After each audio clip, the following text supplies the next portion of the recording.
Nothing useful in here. How ironic.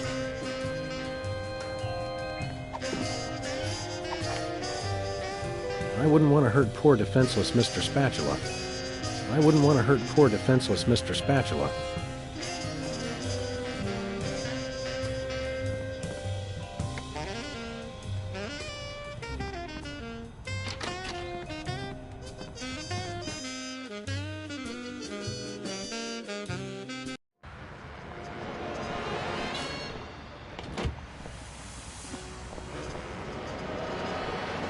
Do you remember how to get to the TV station?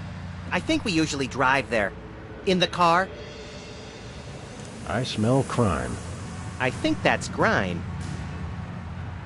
Let's go. Okay.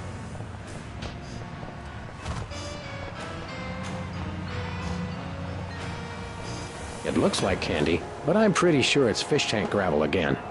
I've had worse. Has been Brady culture behind bars. He finally found a way to become famous. The police blotter. It says this year's fashion is somehow different from last year's fashion. But I still have the same brain I had last year. Actually, you don't, but most people do. It says cloning rights activists are cloning themselves to create a bigger voting bloc. It works for locusts. Tragedy, greed, cruelty, and sports scores. That's one of my favorite bands. It says they've bred a horse with 8 legs. Does it run? No, but it does. I don't think I want to know. Alien Love Triangle Times. Looks like they're sold out. Alien...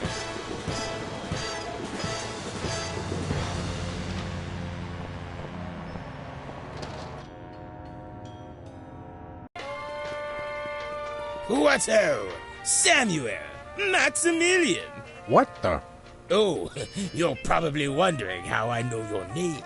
Not really. Psst, it's me, Bosco.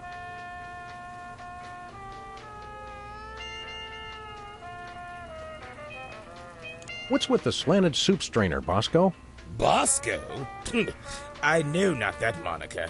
I am Lord Reginald Rumplebottom, Earl of Dukedom the Third. Sam, what language is he speaking? I'm not sure, Max, but I think it might be English. No, really, what made you convert to British? Everybody's got it in for me, that's why. Yeah, we heard. Well, I had to get a disguise to throw them off the trail. They'll never find me now. They wouldn't even know where to begin to look. Clever clogs. Man, they're after me. Skin bodies? Sounds like a pack of belligerent nudists. Oh no, the skin bodies are like those horrible hairless cats, but 10 times worse. Sure they're not 100 times worse? Yeah, maybe 100 times, maybe 1,000,000. These skin bodies, what exactly are they doing to you? They're stealing pinching my shaving cream. Of all the things of yours they could pinch, why the shaving cream? So they can shave their bodies, of course. Of course. Well, after the whole video delivery conspiracy, I figured I better build something to keep people from bringing stuff into my store. So? So, I needed to borrow some of the high-tech detecting parts from B-Tads. Meaning nothing's stopping people from taking stuff out of the store anymore. Dash it all! I knew I forgot something.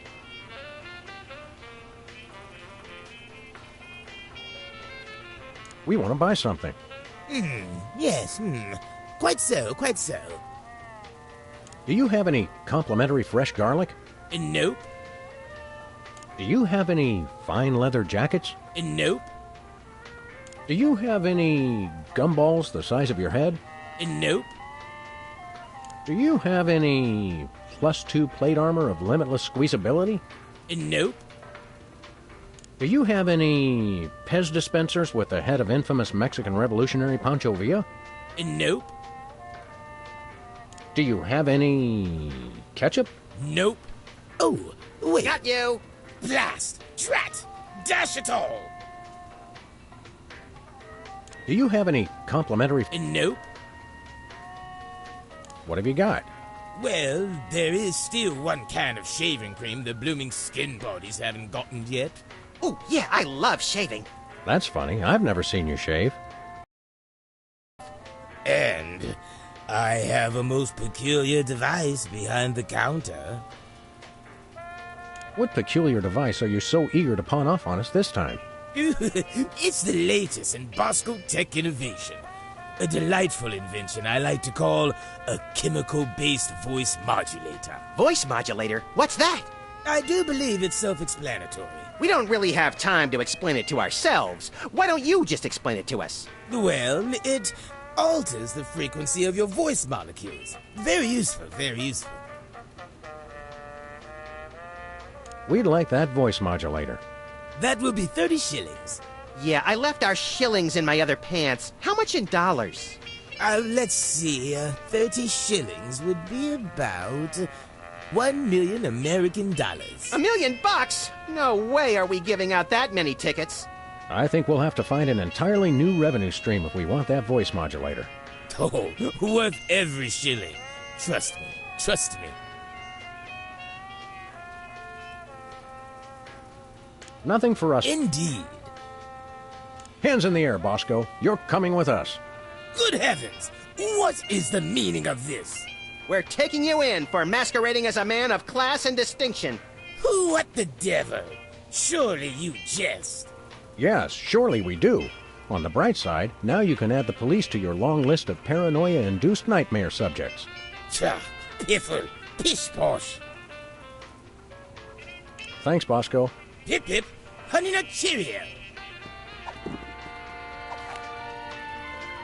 That would hardly be sporting.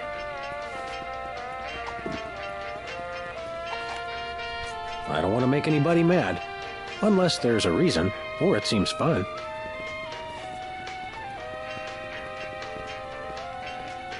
Are those the same two weenies that were in there a month ago?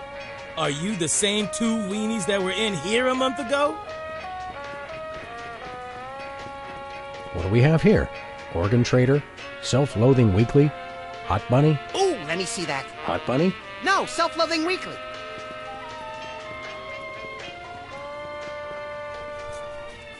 I could use a shave. I'll say. Your 5 o'clock shadow goes clear to your ankles. Paws off, pig! Dog! Pig dog! The skin bodies rule the streets!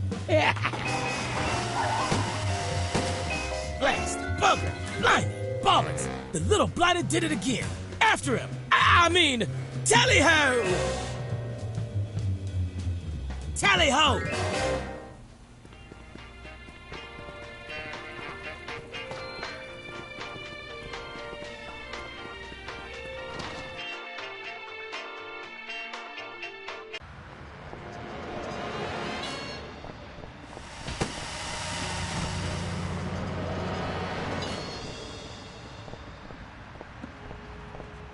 Where are we going, Sam? The skin bodies can't be stopped! Hey! After those rats!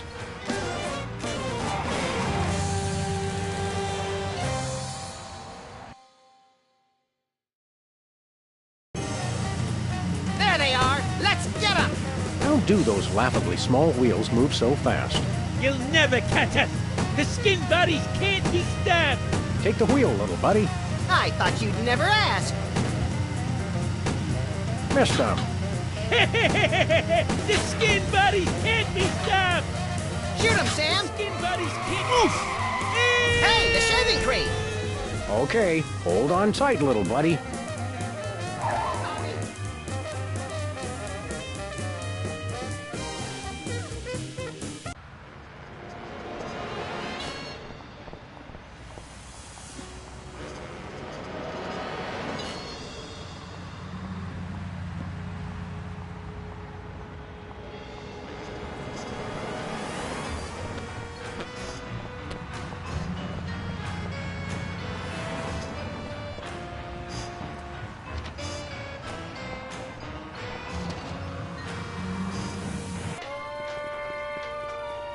Who goes there? Oh, it's you lot.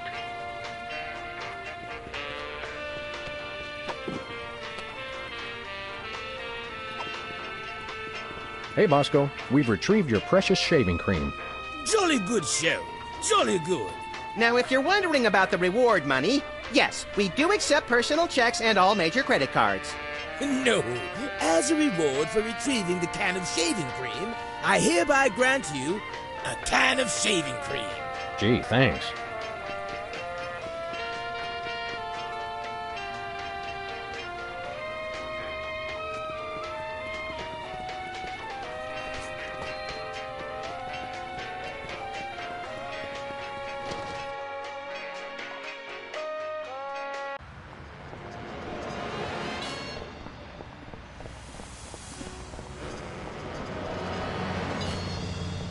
Where are we going, Sam? The TV studio. Goody!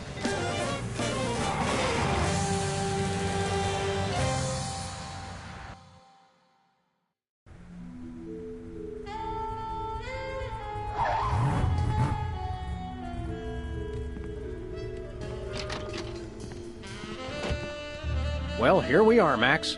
The TV station with programs too old to be contemporary, too new to be retro, but consistently derivative enough to be popular. WARP. Television's so mindless, you can't help but watch. Oddly quiet in here. Mysteriously so. Well, let's find this Myra character and smack some good old-fashioned sense into her. I don't care if we smack it into her or smack it out of her, just so long as there's smacking involved. You crack me up, little buddy. Need a broom, little buddy? I don't use brooms, Sam. I necessitate the use of them. There's only one explanation for a propeller on the wall. Yes, this TV station is a giant flying battleship. Either that, or it's just a prop. Huh, get it? I vote for the giant flying battleship. Hey, Max. What is it, Sam? Any idea what cheap ripoff of an already lackluster show gets filmed on this set? Even money says it's something tasteless or tawdry, but preferably both. Let's boogie. Lights, camera, double-barreled action. It's got a falling star on it. Twinkle, twinkle, little star, how I wonder how you'll crash and burn. Yeah.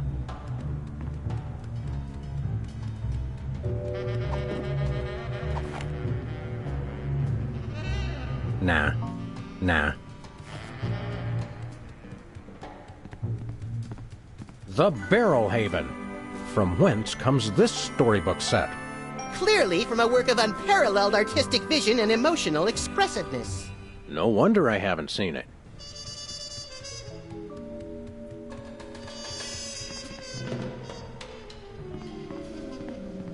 I hope that's just a prop. I hope it isn't. Whee! Hey, even the scaffold is just a prop. Yeah, from that show about the TV crew that solves crimes around the station using advanced forensics and overly dramatic reenactments. Come on, who ever heard of a crime at a TV station?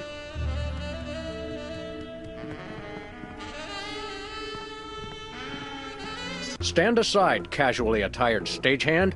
We're Sam and Max, freelance police.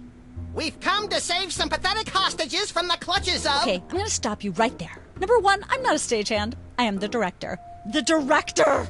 Could have fooled... Number two, we're no longer holding the auditions for animal cops with crippling mental disabilities and a lust for dance. Oh no, we're not actors. You got that right. I don't think I've ever seen worse acting in my entire life. And yes, I have seen Keanu Reeves' performance in Toast, the musical. Sam, I think my hypersensitive ego may need stroking. Don't look at me.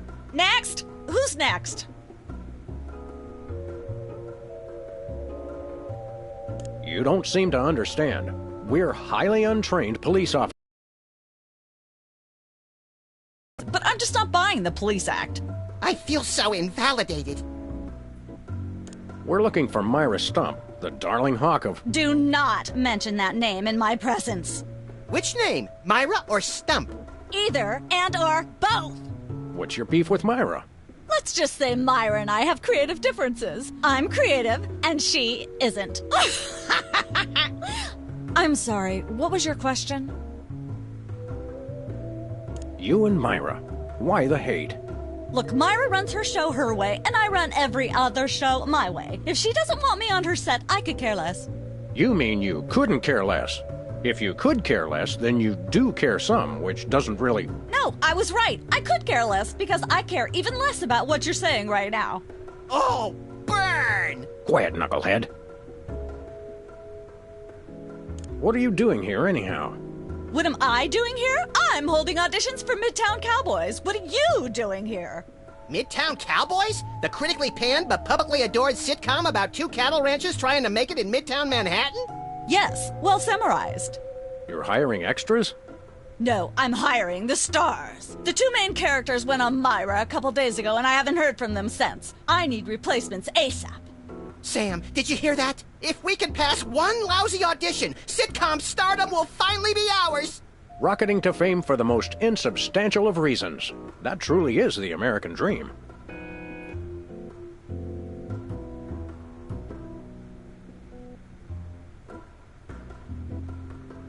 We'd like to apply for that instant stardom you promised? You want to audition? Well, if there were anybody else here, I'd tell you to forget it, but okay. All right! What do we do? I'm going to have you play a scene from Old Yeller. Tell me you've seen it. I'm not into horror movies. It's the classic boy gets dog gets rabies, boy shoots dog story. Max, I want you to play the boy. Yes! Boy! That is so me! And Sam, you play the dog. Oh.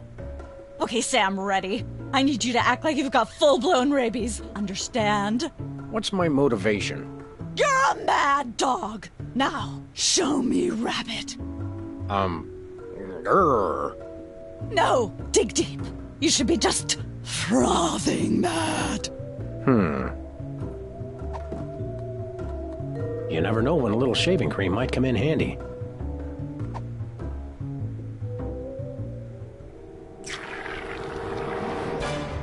Brilliant! Now that's what I call diseased. Thank you, thank you. First off, I'd like to thank all the little people who... Zip it. Okay, Max, you've just realized your dog is walking death, and you'll have to put him down for the good of society. Really? You're sad, you're despondent, you're grief-stricken. Now, show me the emotion. Boo-hoo? You call that emotion? I've seen Myra show more emotion, and she ought to be declared a national Botox reserve. Grief, I said. Give me grief.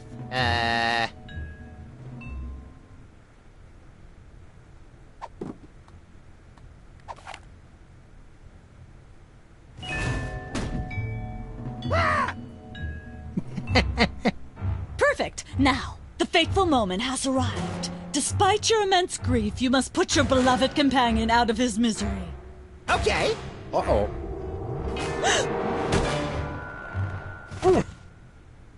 Idiot. What demonic force possessed you to do that? The demonic force called acting, Sam. You should try it sometime. Good thing I had my anti-hypnosis helmet built into my hat, or I'd have one too many holes in the head. Bravo. Bravo! Such realism. Such authenticity. I was convinced you were actually shooting him. How did you do the sound effects? You don't want to know. The search for the Midtown Cowboys is over. You're hired. Head to the set next door and we can begin filming immediately. Let's hurry, Sam. We only have 14 minutes and 55 seconds of fame left.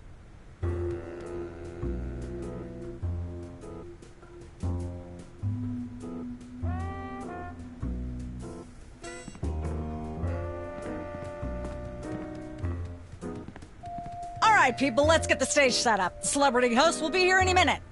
Oh, right. The crew's working on Myra. Stupid, no talent, fat face.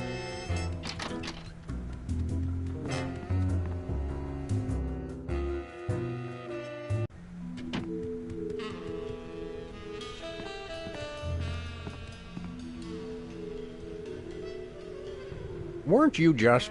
I think she just defied the laws of physics. Sorry, you'd be amazed how many times a day I have to do that. Things tend to be hectic here. it? Sam and Max, consummate professional actors, reporting for duty. You said duty, Sam. I knew you guys were right for this show. Speaking of which, could you perhaps explain the show a bit? Okay, here's the drill. On Midtown Cowboys, you play a pair of cattle ranchers trying to raise a herd in an apartment in Manhattan. My Uncle Ernie did that, except it was pigs. And not in an apartment. I only see one cow. It's a small herd. You're struggling, okay? Okay. You've got this landlord, Mr. Featherly, who has a very strict no cows policy. Devilishly inconvenient. I begin to see from whence the hilarity sprouts. Yes, Featherly is always barging in, and you try to hide the fact that you have a cow in the apartment. Lots of sight gags, usually something gross winds up happening. Simple enough? Great. Where's the script? Well, there's a slight hitch. The cow ate most of the script, so you're going to have to ad-lib the show. Ad-lib? Yes, make it up as you go. Improvise. Well, I guess our regular life has given us plenty of practice. Don't worry, you'll be working with Philo Pennyworth, who plays Featherly. He's a brilliant actor, classically trained, Globe Theater and all that. Just set him up to do something funny, and he'll handle it from there. Check. Anything else? Actually, yes. We did save one line from the script, and it's really important to work it in, because it's the product placement that pays for the whole show. One of you will have to say the line. Me, pick me! All right, Max, your line is this. Better get the serious toothpaste. I like it already.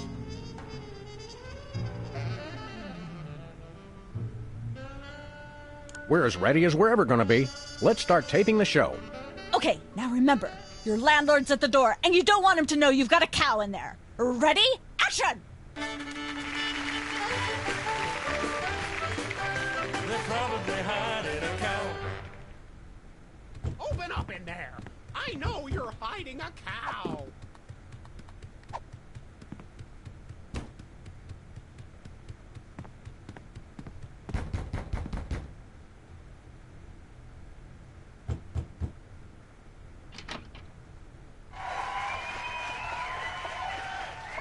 Aha!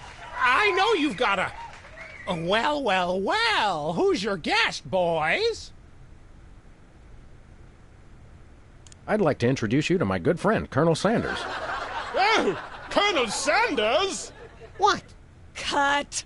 Oh, no. You've gone entirely too far. Comedy is comedy, but this is monstrous! Sorry, I wasn't thinking. Let's get the set back the way it was.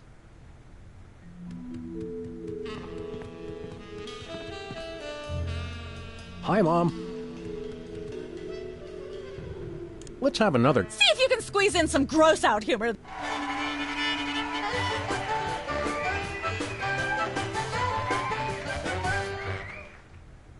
Open up in there! I know you're hiding Goodness, a who cow. left?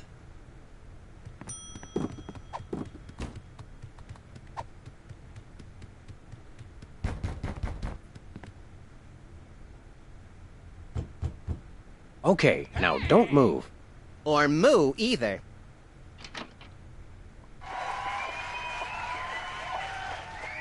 Aha! I know you've got a... Well, who's your guest, boys?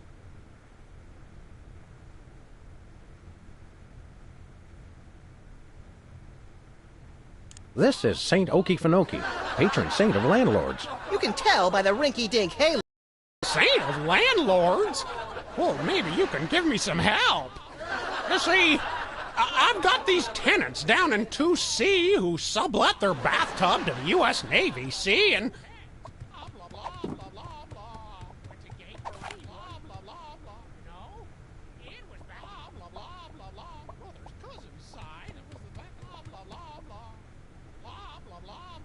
This isn't that kind of show. This isn't that kind of show.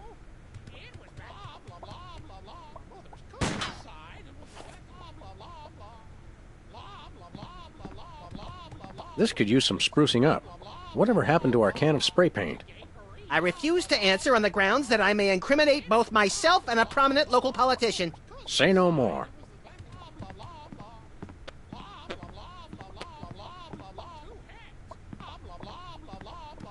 Hey, Bossy. Bossy!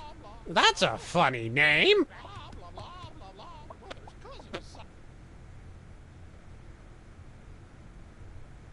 Have you heard the one about the 3 firemen and the football?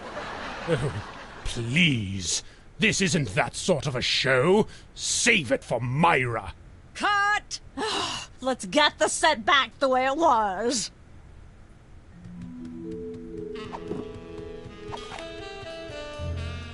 I don't think cows are in season.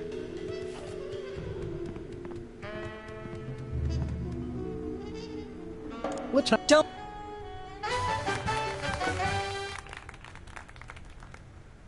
Open up in there. Let there be light. A cow. Ah, the lampshade. Bastion of high comedy.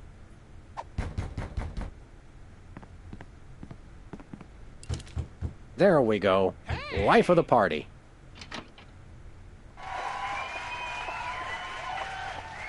Aha!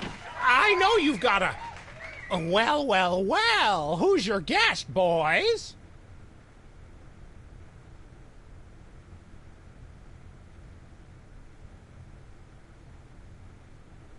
This is the French chef we hired to satisfy our inexplicable, insatiable craving for omelets and duck à l'orange. And frog's legs. I like mine extra crispy. Oh, a French chef, eh? I love French bread and French fries. I went to Gay Paris one time myself, you know. It was back in my army days.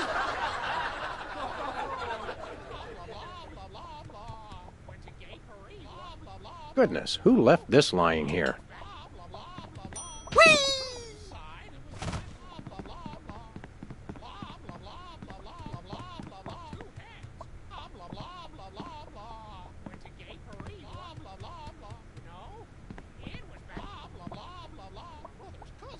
Quick, do something funny. Hey, comedy's hard work. What should we do now? Try and set something up so I can say my line about the toothpaste.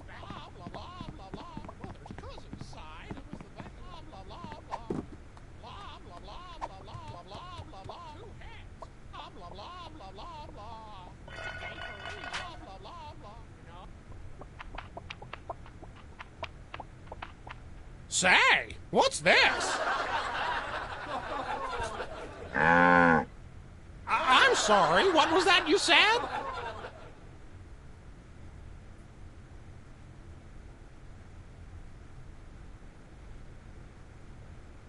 He said moo goo gai pan. It's a French dish the chef has just made. Whoa, super! I'll try some of that. Where's the plate? I can't help but feel this is all terribly wrong somehow. Aha! Interesting. That's one word for it.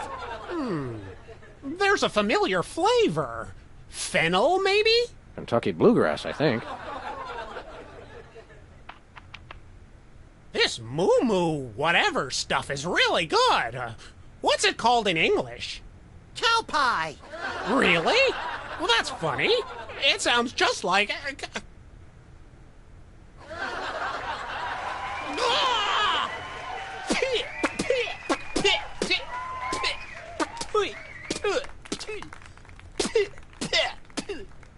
Now? Now. Better get the serious toothpaste. Zoom in and cut. Phew. That was comic gold. The network is going to love it. Naturally.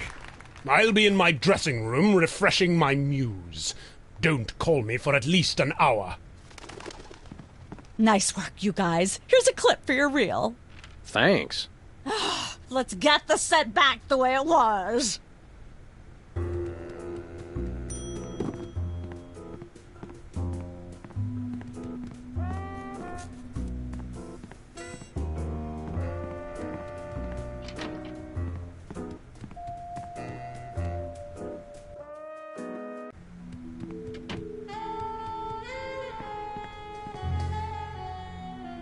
What's the story with this show? Cooking Without Looking? It's a cooking show aimed at Motorhead bachelors who have never seen the inside of a grocery store. Is there a big demand for that? You'd be amazed. How do you do that teleportation trick where you're always everywhere ahead of us? Trade secret, honey. Where's the host? Is he in watching the Myra show? No, he's one of the few who isn't. He got food poisoning while he was taping last week's show. Right in the middle, in fact. Was it gruesome? Yes, and unfortunately, this show goes out live. How do you keep it so clean in here? The complete absence of anything resembling food is helpful. Can we get a tape of the show? This one? No, it's broadcast live. We don't tape it.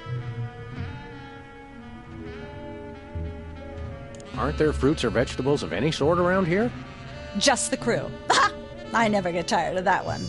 Okay, actually, no. We strive for realism, and the average bachelor kitchen doesn't contain any natural plant life except mold.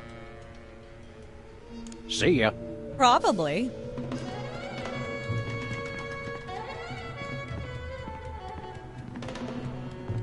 Welcome to Cooking Without Looking, the cooking show for the typical bachelor kitchen, containing no fruits, vegetables, or healthy ingredients of any sort.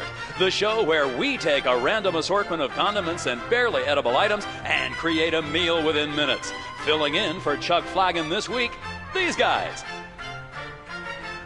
Just go with it. Oh, hello. Welcome to the show.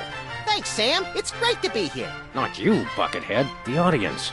Oh, greetings, worshipful fans. Remember, the only reason I'm on TV is because I'm better than you. We've got some furious cooking to do, so let's get right to it. What are we making, Sam? Today we're baking a cake. Let's visit our rack of ingredients and add flavoring to the flavoring pail.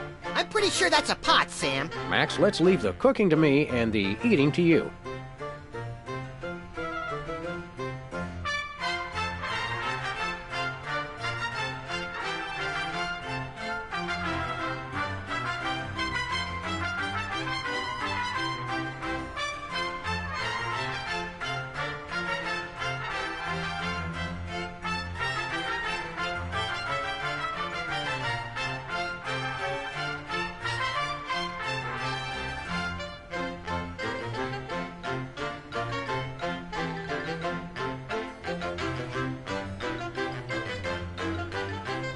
Don't skimp on the lard. That's right. If you take the lard out of lardass, all you have is ass. Well said, Max.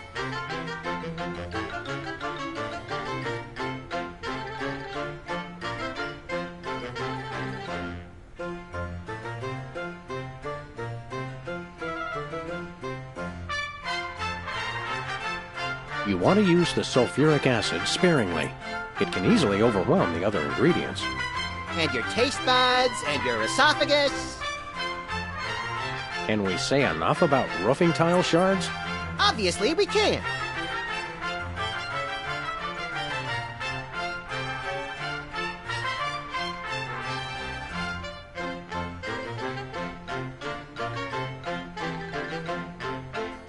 Of course, who could forget the asbestos sprinkles? This stuff isn't just for school lunches. Real kitchens use it too. Now, do we broil it, Sam? Right you are, little buddy. Into the oven it goes. And, through the magic of TV cooking show time, one gorgeous, delicious cake. Ready to be binged upon or shared amongst friends. Oh boy, let's take it with us. Whee!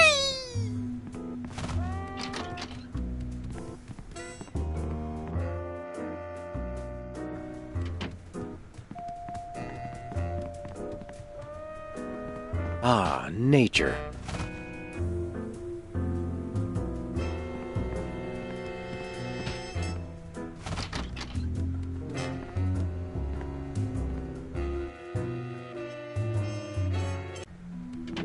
Look, Max, there's the door to Myra's set. Let's get in there and liberate her literally captive audience. Sam, forget the hostages. There's somebody famous. It's Hugh Bliss. Who, Bliss? No, Hugh Bliss. Inventor of prismatology. Helped millions unlock the power of their personal color spectrums. Right, the stage magician turned happiness guru. Like we didn't have enough of those already. I want to meet him. Fine, but if he magically pulls another rainbow butterfly out of somebody's ear, I'm leaving. Hi, Hugh Bliss. Hi, I'm Hugh Bliss. Yeah, we know. And you are Sam and Max, freelance police. How do you know? Do you believe in magic? 'Cause I do. Dazzle us with a feat of legerdemain, why don't you? Okay, I'll show you the magic of prismatology in action. Pick a color, any color. Ochre! No, mauve! Burnt sienna! How about a color I've heard of, Pick a color, as long as it's red, green, or blue. Do blue, Hugh. Oh, I know what you're thinking. Is it real or is it illusion?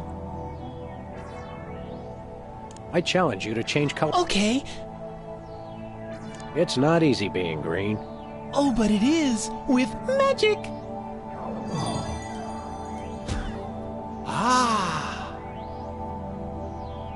So, Hugh Bliss, what brings you to WARP? I too am here to meet Myra. How do you know we came for Myra? Oh, don't you see? I can read your mind. As the resident doubting Thomas of this crime-fighting duo, I consider it my civic duty to say, prove it. Okay, think of something, anything. Pennies on the eyes of a dead mime. Well? I must have been silently mouthing the words. Really? Think of something else. 6,373,498. Sam?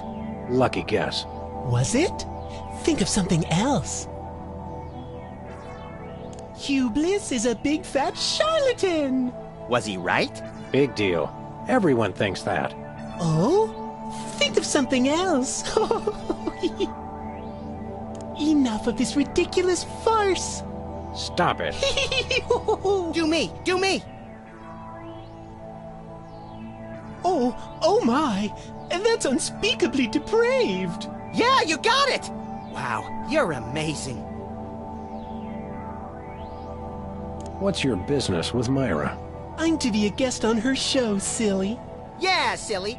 I'm spreading the word about my new book, Emetics, the Handbook for Multicolored Happiness. Take a copy when you leave. Can you just give us the 10-word summary instead? We're on a pretty tight schedule. 10 words. Oh my! How about prismatology is the answer? Unicorns are pretty, and rainbows too. That's 10.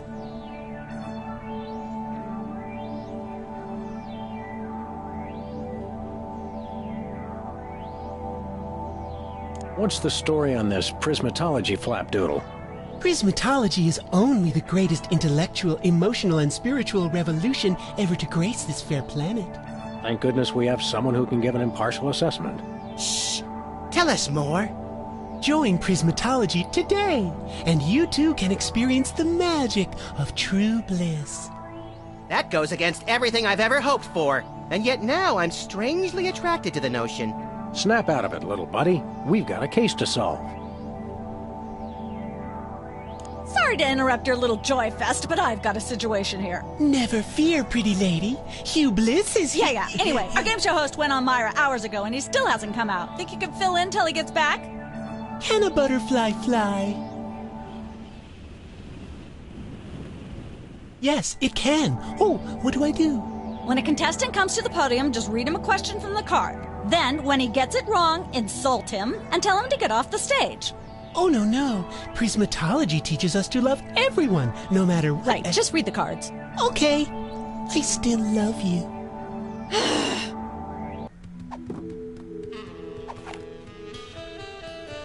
In my experience, shooting beloved happiness gurus tends to be frowned upon by the general public. In my experience, shooting beloved...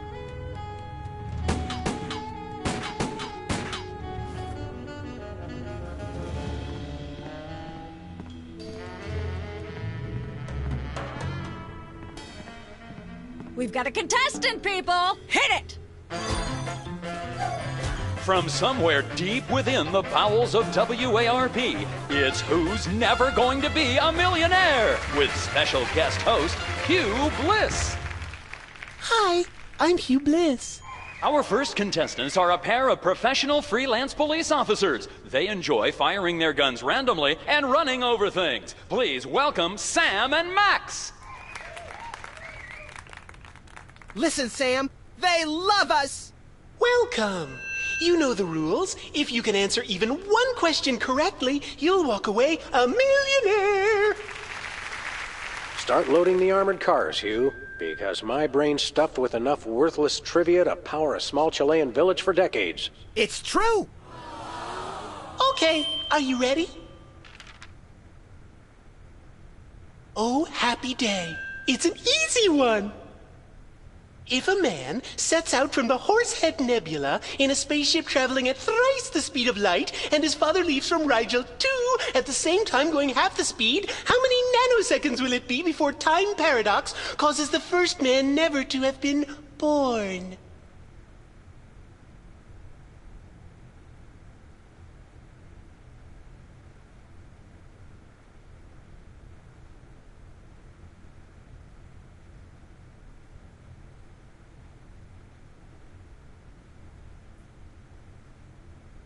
I'm not sure, but I'll say false?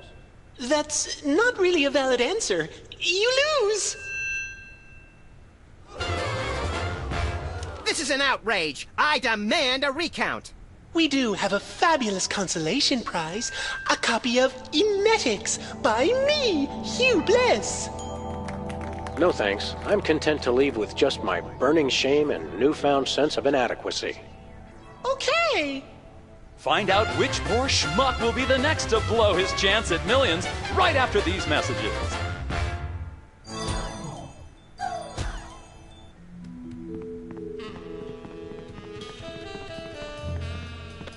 Hi, Hugh Bliss. Hi, I'm Hugh Bliss. Say, Hugh Bliss, can we get a picture with you for our scrapbook of instantly forgettable memories? Splendid idea. I wish I'd thought of it. Oh, and in fact, I did. Hence the camera. Now gather round. But how will you take the picture? By magic. Okay. Say, chocolate-covered puppies. Chocolate-covered puppies. So where's the picture, Magic Man? Oh, my. I seem to have misplaced it. Check your pockets. Maybe I left it there. Bye. It's a picture of us with Hugh Bliss, and he's green. I made this cake myself. This clip from our sitcom is hilarity itself, by some standards.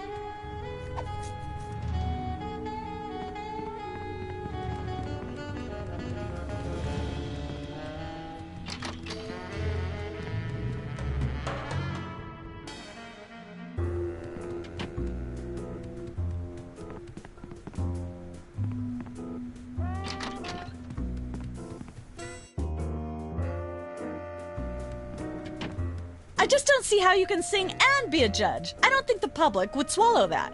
Hey, Sam, do my eyes deceive me, or are those our formerly hypnotized former child star acquaintances, the Soda Poppers? Sweet jellyfish paste on a stick, you're right. What are the odds?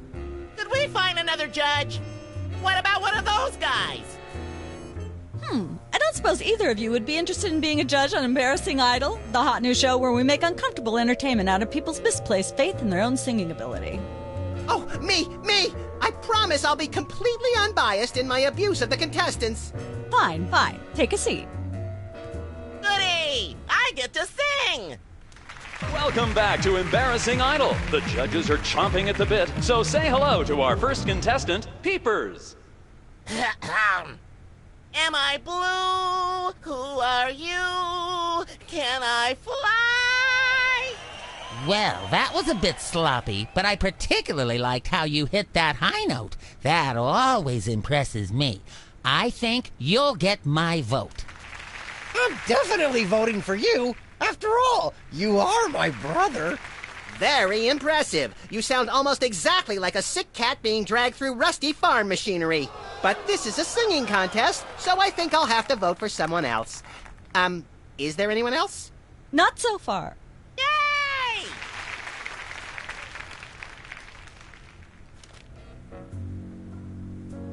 Hi. Hi. You got this stage set up awfully fast. You must have an army of minions. No, it's pretty much just me. I used to have a stagehand, but she went to watch the Myra show. All the more impressive then. Sawing the hole in the floor was the hard part. What can you tell me about the show you're shooting here? Embarrassing idol, standard drill. Amateur singers with delusions of ability perform in front of a camera. Judges heckle them, and the public gets sick pleasure out of watching the carnage. Can you give me some kind of insight into the arcane workings of the judging? It's pretty simple. All the judges have to agree on a winner. That's all there is to it. What kind of arbitrary criteria do they use to make their decisions? That's up to the individual judges. I channel the spirit of Hammurabi, the ancient Babylonian ruler. Then I pick you, Sam. Thanks, little buddy. What allegedly valuable prize is bestowed on the lucky winner? The winner gets a standard exploitation recording contract with a major label. If you're going to be exploited by the best.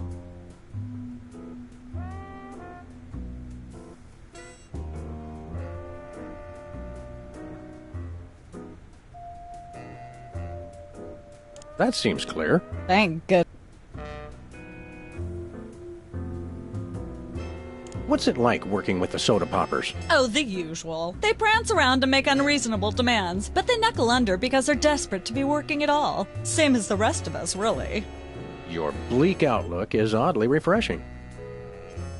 Let me ask... It's like watching... Can I be a contestant?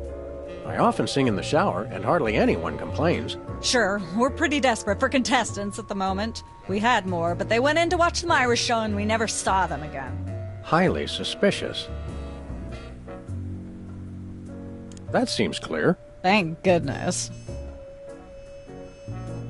Well, I'm sure you... You got that right.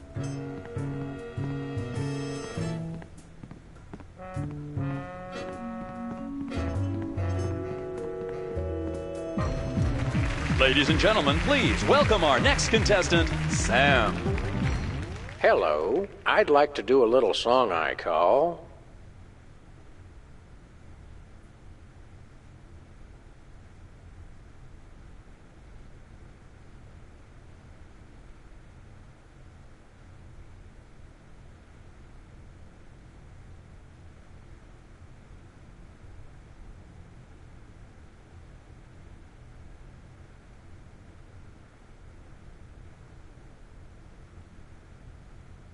Just like someone else's song, only somehow better.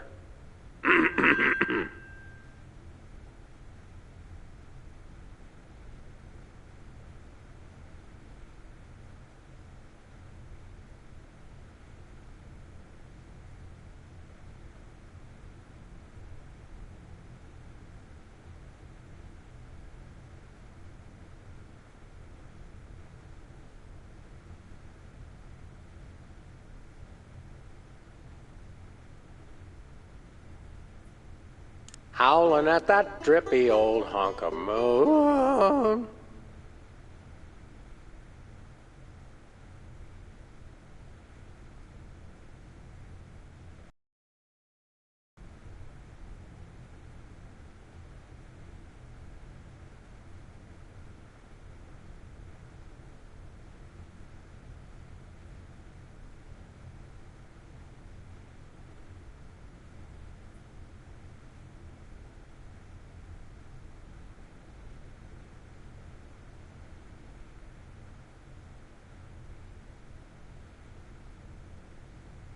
She's at brunch today with some baboon.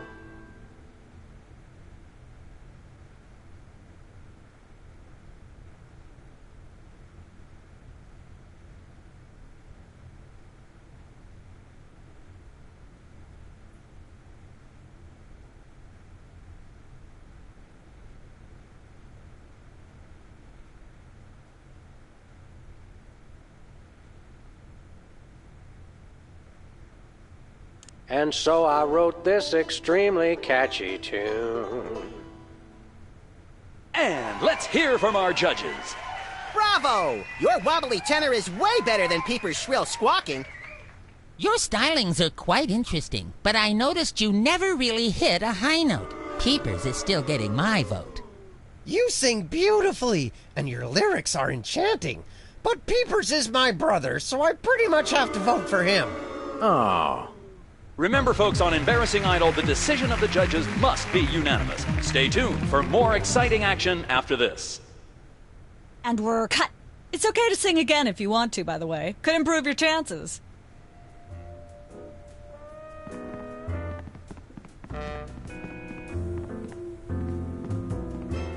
What's with the pool of water? It's acid, brain freeze. Don't you ever watch the show? So why is there a pool of acid in the floor? It's just there to make the show seem more exciting. Does it work? Only if someone falls in. Have you noticed there's a shark in that pool of acid? An acid shark. They're especially dangerous.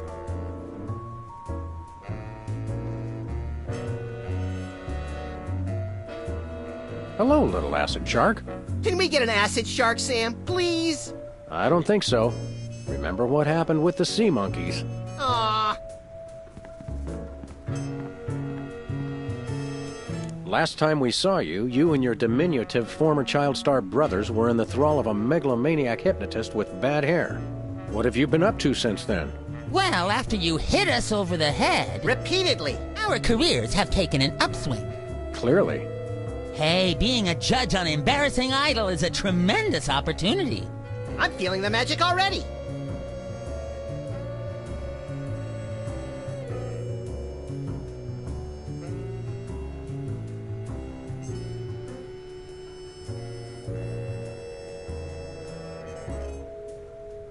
What can you tell me about this contest you're judging? Not much to tell. People sing, we judge them. You want to know more? Ask the direct...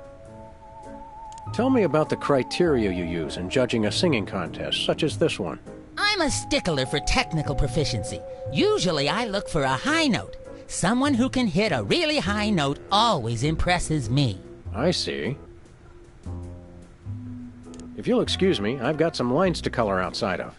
It's your life. Tell me, old judge, what gruesome qualities do you look for in a singing performance? Fraternity. I'm voting for Peepers no matter what. He's my brother. The one who didn't forget my birthday today, I might add. I said I was sorry.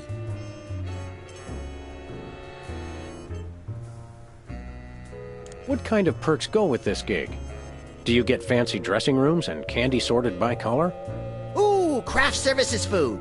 Have them bring me a roasted Canada goose stuffed with lightly bruised olives, please. Not likely. I ordered a cake for my birthday, but they never brought it. I think the craft services crew all went in to watch the Myra show, like everybody else. All we got was a basket of tomatoes. Ugh. What kind of preposterously un-American weasel are you that you don't like tomatoes? I like them just fine, but they don't like me. What do you mean? I once spent 12 hours in the bathroom after mistakenly eating a cucumber that was sitting next to a tomato on the plate. Say no more.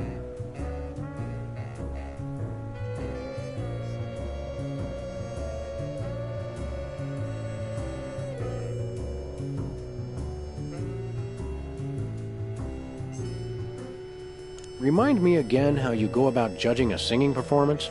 I listen very carefully to the tonal qualities of the singer's voice, and then I vote for my brother Peepers. Commendably impartial of you. Can you eat those little cherry tomatoes? They're small. No! No tomatoes, tomato juice, tomato paste, nothing, or I'll be out of commission for hours. Happy birthday. Thanks. I'm glad somebody remembered. I said I was sorry. What more do you want? A treat would be nice. Isn't this also St. Boniface Day? Patron saint of carnivorous plants and spiky things? I think that's next week. Enjoy your judging. Catch you later. Uh-huh.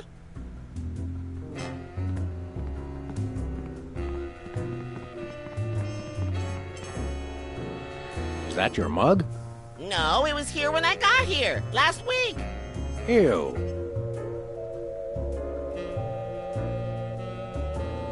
Can I look at these? Sure, take them. I've got them memorized. Am I blue? Who are you? Can I fly? Very impressive.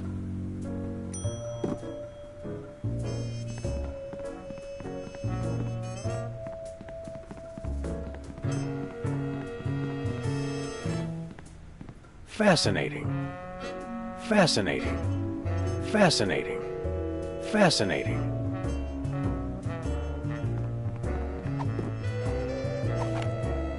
That would hardly be sporting.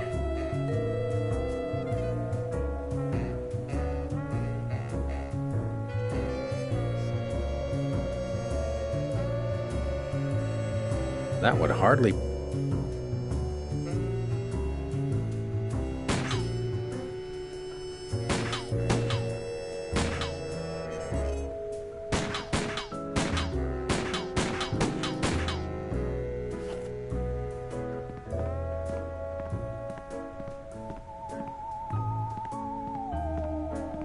Is this thing on?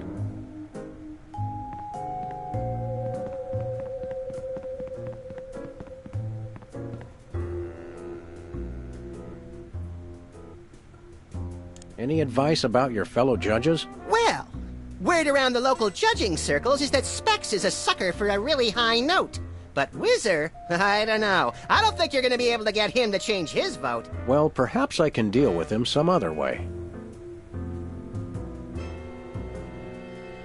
Judge looks good on you, Max. Thanks. I hope it comes with lunch. Don't let your passion for overzealous criticism get in the way of our primary goal here, little pal. I already forgot what that is. Myra Stump, holding the audience hostage? Oh, right. Sometimes my sponge is a little leaky. A fact I know all too well. I think I'll poke around. If you poke up some crullers, I want 6.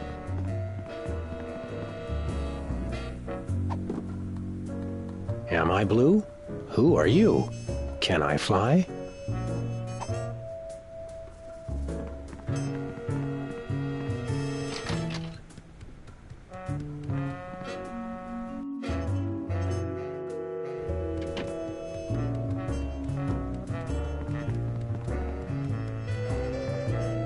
Hello?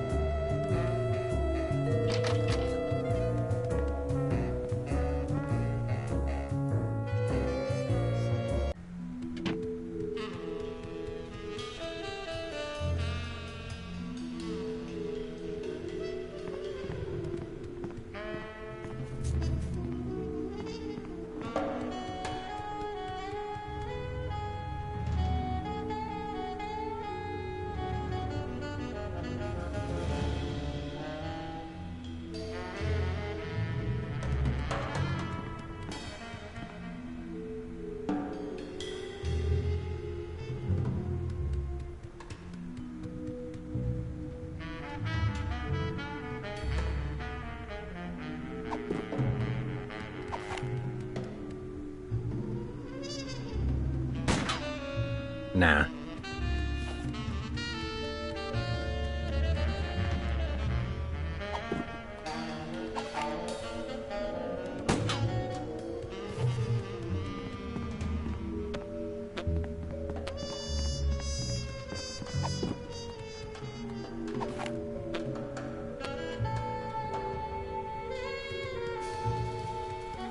Oh, there's no crying in prismatology.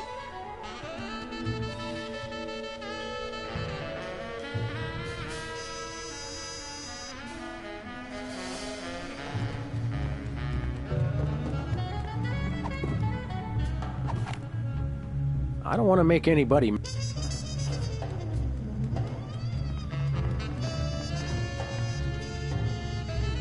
Apparently, WARP can't afford armed guards for their game show questions. That's cheating, Sam. Good thinking. Don't get your pretty long ears in a twist, little buddy. The answers aren't on here. In life, there are no answers, only questions. Another prismatology credo? No, I read that on a cereal box. I'm seriously deficient in riboflavin, by the way. You're seriously deficient, all right. I can't see how anybody would ever be able to answer any of these questions. Hey, a perfect fit.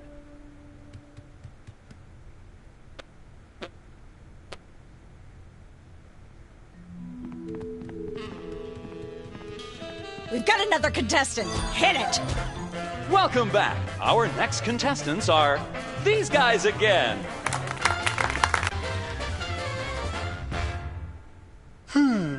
The question is, am I blue? Yes, you are. Oh, I'm sorry. No, you lose. We'll be right back after these messages. We've got another contestant. Welcome back. Okay, are you ready? The question is, who are you? I'm Max. Oh no, a common misconception, but incorrect. You lose. We'll be right back after these messages. We've got another contestant. Welcome back. The question is, can I fly? Yes, you can. As a matter of fact, that's absolutely right! Yes. Congratulations! You're a millionaire! We're rich! Filthy rich! We just went bankrupt, so we will not be back after these messages. I don't believe it. Well, this is awkward, but we don't actually have $1 million in cash. Sweet mother of all quiz show scandals. We'll have to give you $1 million worth of food stamps. They're right over there. Hold on. Can you buy deep-fried licorice ropes with food stamps? We'll take it. 1, 2, 3, 174, 175, 999,999, and $1 million. Let's go spend it, Sam. It's burning a hole in my pocket. It's putting quite a bulge in mine. $1 million in food stamps. We're loaded.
It's Sam and Max.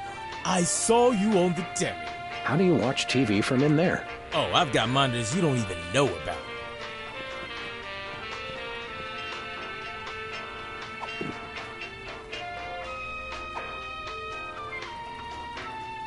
Nah. Nope.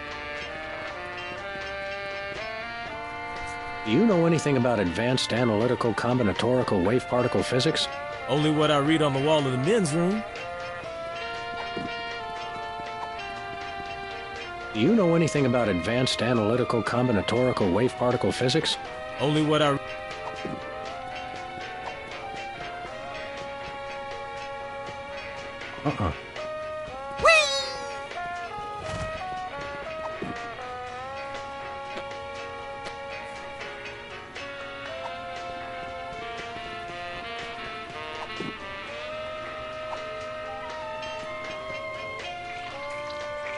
A little ketchup is always good on a cake.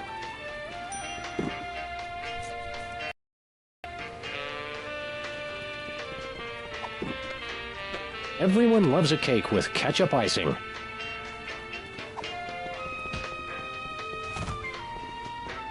I think it's the tinge of green that makes this coffee especially appealing. I take my coffee green, like my men. Sludgies. This week's flavors, bangers and mash. That's sausages and potatoes to you, Yanks. Oh, good. For a second, I thought it was something disgusting.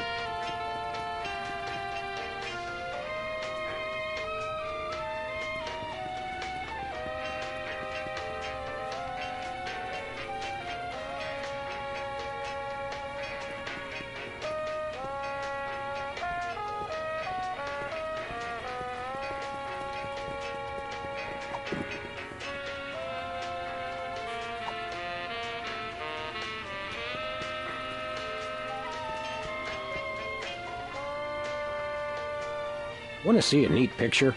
I already know more than it's safe to know.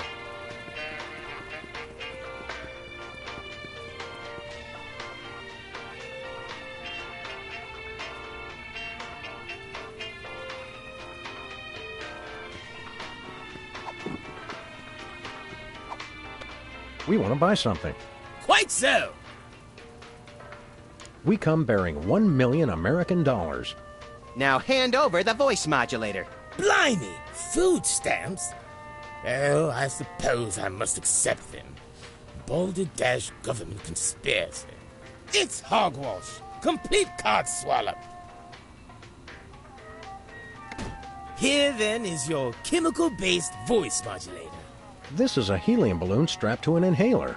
But it works. Trust me. Trust me. Holy chipmunk, Ari is warbling out of a souped-up 78-speed turntable. It works. Thanks, Bosco.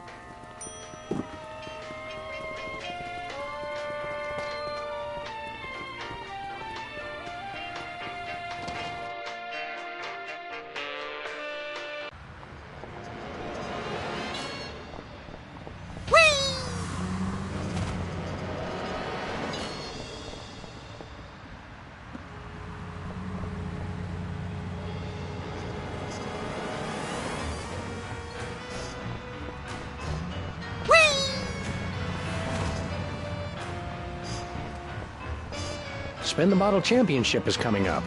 I like when they do the sudden death round with the Molotov cocktails. Feel like taking in some pro wrestling? I think I've seen that one.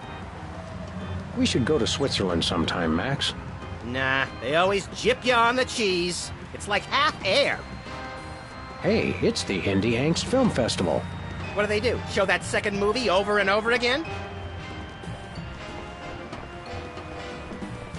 This place used to be Lefty's tool rental shop. Good old Lefty. I'll miss him. You couldn't stand Lefty. You once poked him in the eye with a number 3 socket spanner. Exactly. Good times. Dead end. One way, dead end. Remind me to refill your prescriptions.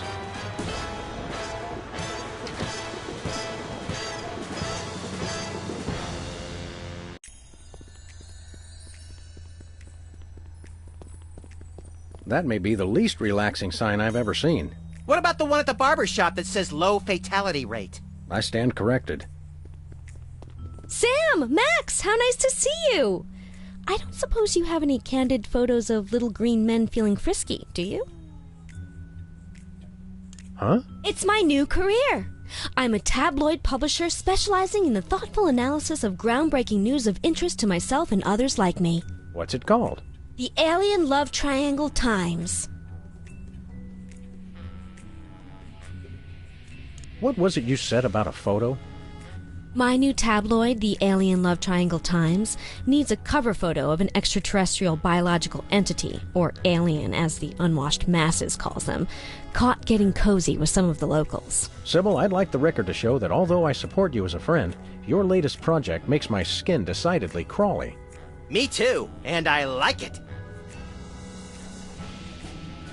So, you're looking for a cover photo of little... Yeah, though I'm kind of desperate at this point. Basically, I can use anything as long as there are 3 beings in the shot and at least one of them's an alien. It is the Alien Love Triangle Times, after all. Got it.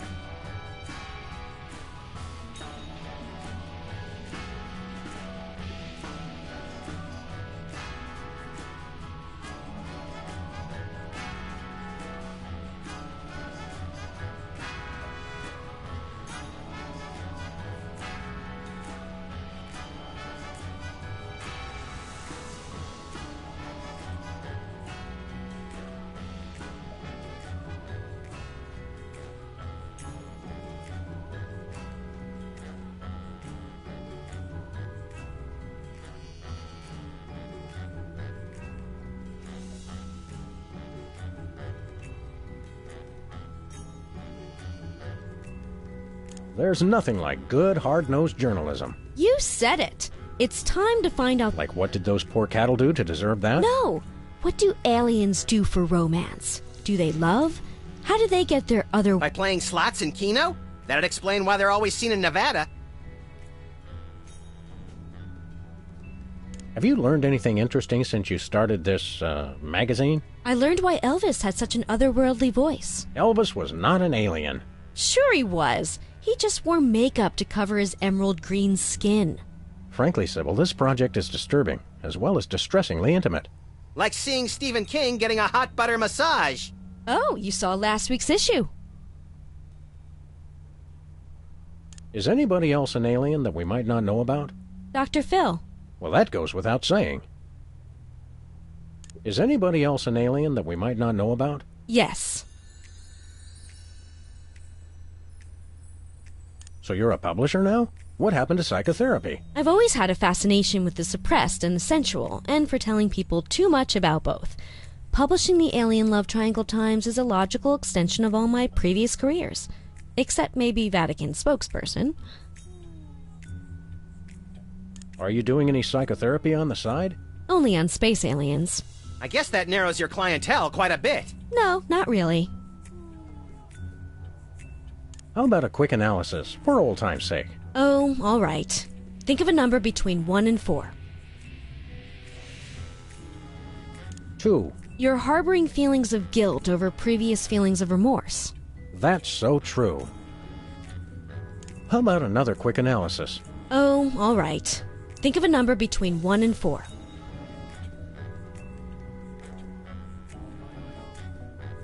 1.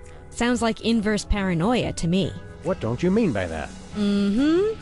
I thought so. How about an... Oh, all... 3.5. You have boundless apeirophobia. What's that? The usual. How about an... Oh, all right. 3. You're selectively audio averse. I don't like the sound of that. How about an... Oh, all... 1. You have boundless apeirophobia. What's that? The usual.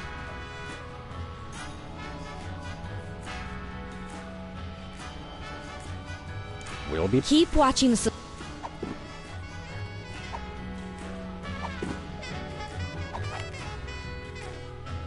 That would hardly be sporting.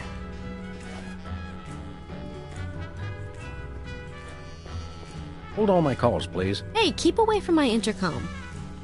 Paging Dr. Dover. Stop that! Is there really anybody on the other end of that thing? I'd look pretty silly if there wasn't.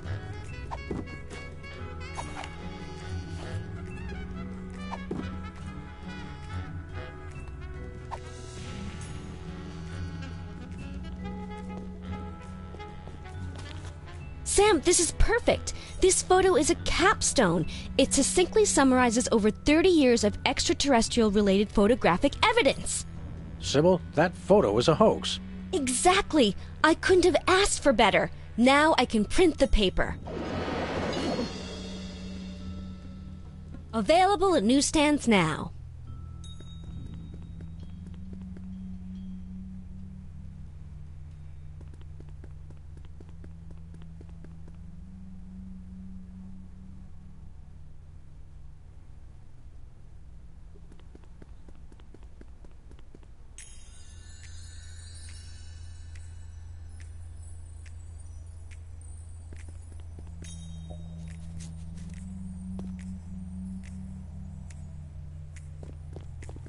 This appears to be some sort of... It's a mimeograph.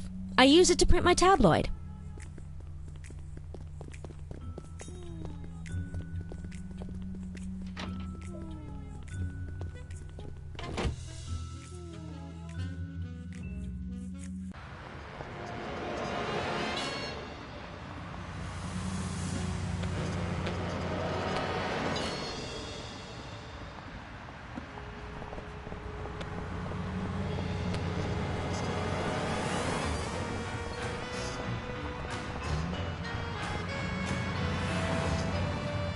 We're famous. Hooray! Can we begin misbehaving now? Begin? Scandalous.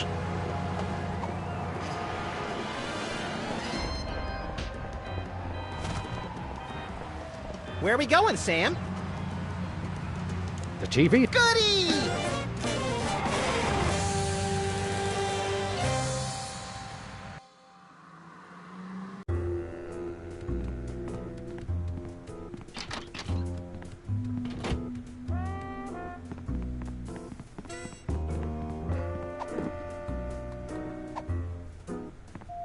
Happy birthday. Oh, boy! Birthday cake! That red frosting looks tasty.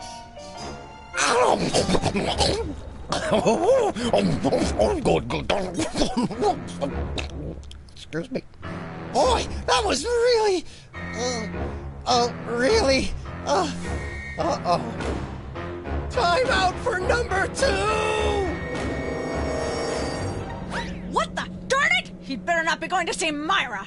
Well, anyway, we can't wait. We'll just have to finish the show with only 2 judges. Whatever you guys agree on goes. Vote for me!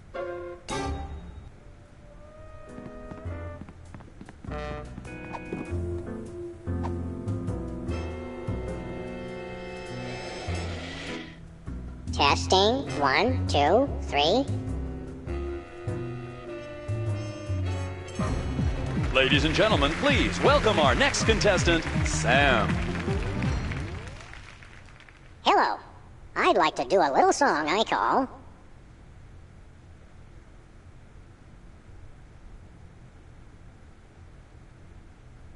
Bottleneck on the Freeway of Doom. Shiny like a new Mylar balloon.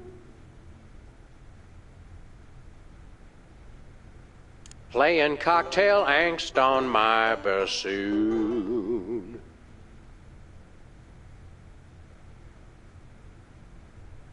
Blowing like a zephyr on a dune. And let's hear from our judges. I admire your courage even more than your singing. You've still got my vote. Thanks, little buddy. You really nailed that high note. Whoa! And you're less sloppy than my brother is. You've got my vote. Hey! All of the remaining judges have agreed. We have a winner. No! Congratulations, Sam. Here's your recording contract. Bin Bottom Records. It's like a dream come true. Specs, I'll get you for this if it's the last thing I do! Right after I get back from Mount Rushmore. Rushmore? I'd better go after him. I just remembered. I have to feed my goldfish. Are we still taping? Be sure to join us next time on Embarrassing Idol.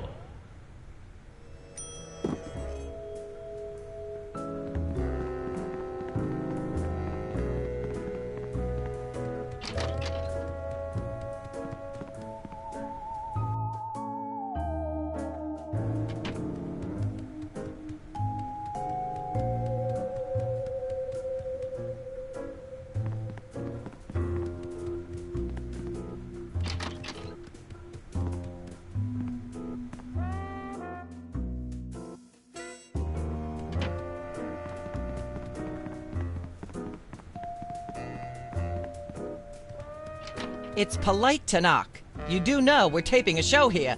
Great day in the morning. It's Myra Stump herself! Yourself. How about letting your hostages go now? What do you say? Hostages?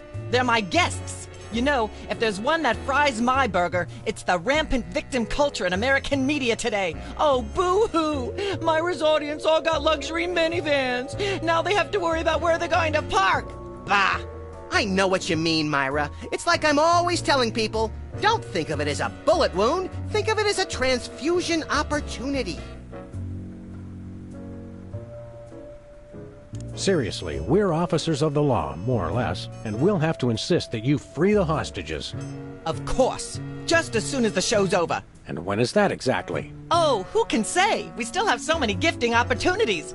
I just found a year's supply of industrial-strength soap backstage. I think I'll give that away. Or else have a valuable lesson on curing potty mouth.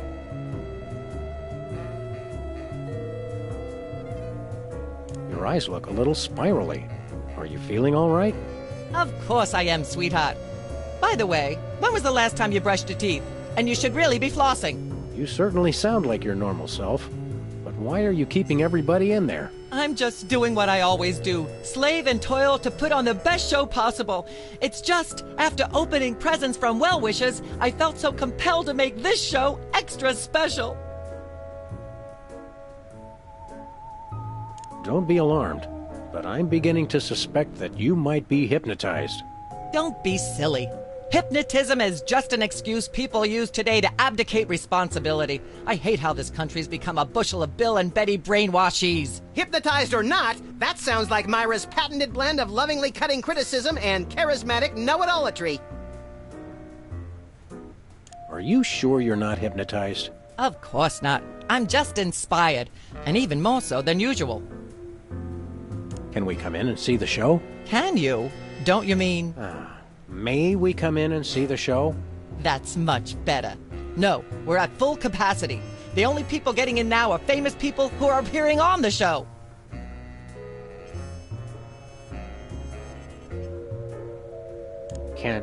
May we appear as guests on your show? I excel at talking about myself. Are you famous? Perhaps. In an internet petition, or there ought to be a law kind of way. Not good enough. I'll need evidence of your explosive star power. I blew up a public restroom last week. I want to see a copy of your recording contract, for one thing. Well, what if we... Recording contract and a clip from your hit TV show. You're not anybody these days if you don't act and sing. Recording contract, TV clip. Piece of cake. No cake. I'm on a diet. But I will naturally need evidence of the latest juicy scandal you've been involved in. We have to be scandalized? Of course! What kind of show do you think this is? Are you sure you want us to answer that? Look, it's very simple. Show me a recording contract, a clip from your TV show, and some evidence of a scandal, and I'll squeeze you in. Oh, is that all? Actually, we graced the cover of the current edition of the Alien Love Triangle Times. How's that for a scandal? Good for you! But you'll have to be bigger than this to get on my show. We are big. It's just the picture that's small. Regardless, you're going to need a recording contract and a clip from your own TV series if you want to be a guest on my show. As it happens, we brought a clip of our wacky hit sitcom, Midtown Cowboys. We're the stars. Wonderful. Do you have a recording contract yet? Your last guest didn't have a recording contract. If my last guest jumped off a bridge, would you jump off a bridge too? I don't know. What would be my chances of landing on them? Get a recording contract, and you can be guests on my show. We do have a recording contract. Bin Bottom Records. Take a look. You'll have us on your show now, yes? Oh, I suppose so. If only because I have an upcoming bossy tirade prepared about the proliferation of talentless, no-name recording artists.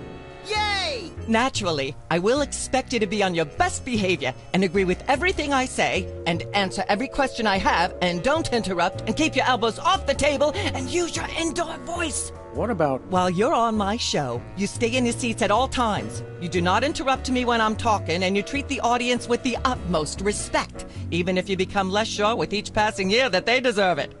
Now, I'll call you on stage in a minute. Gosh, Max. Celebrity is just a never-ending set of arbitrary goals one accomplishes to appease a dismissive and distracted, if not entirely absent, authority figure. I don't know if I agree, Sam, but I've begun my decadent slide into a depraved personal hell just in case. Give her a hand, everyone. Bessie Bovine reading from her new book, The Heart Has Four Stomachs, Ruminations on a Life in Hollywood. Out now in all major bookstores. This microphone is starting to spark from overuse, but that doesn't mean we're ready to pack it in. We've got the stars of the not-quite-canceled sitcom Midtown Cowboys, who also happen to be the winner and judge of TV's Embarrassing Idol. Ladies and gentlemen, Sam and Max.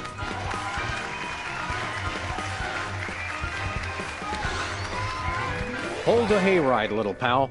That bear seems more than slightly hinky, in the mesmeric sense of the term. Shadier than a fat man's ankles. Let's take it down like ducks in a gutter. Hold it! My guests sit at that end. But that bear has got you... Sit! We'll just sit where you want us to, ma'am. Lovely. What gives, Sam? Why can't we just grab the bear? It would appear that the laws of physics are different on the set of a talk show, little buddy. We're gonna have to play along.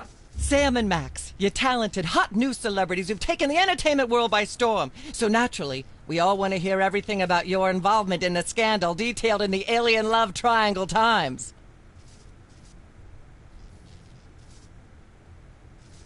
There's something you should know about that picture in the Times. I'm not sure I want to know anything more.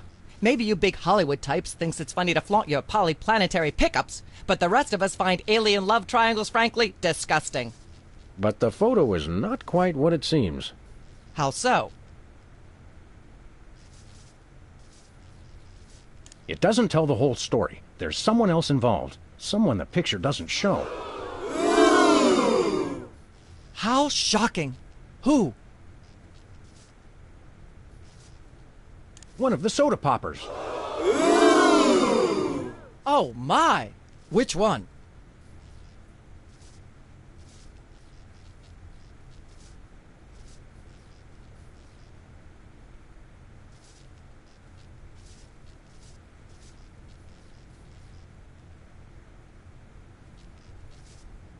Specs.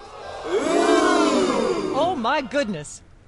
Well, audience, we just happen to have him backstage. Specs, come on out here. What are they about? The thing and I the instead of my brother. And to be honest, I regret it. You mean you wish you'd your own brother? Yes, I do. At least he doesn't. I am appalled. What kind of... Why, in all my years, I never blah, blah, blah, yak, yak, yak. Blah, blah, blah, blah, yak, yak, yak, yak, blah-de, blah-de, blah-de, blah, yakety. Put that away right now. Blah, blah, blah, blah, yak, yak, yak. I'm not yak, touching that blah-de, thing. blah-de, I'd blah-de, probably yakety, get yakety, shocked. Yakety, yakety, yakety, yakety, yakety, yak, blah, blah. Ah, yes. Where were we? I think we were discussing the alien love triangle time. There's more you should know about that picture. What's that? There are still others involved. Incredible.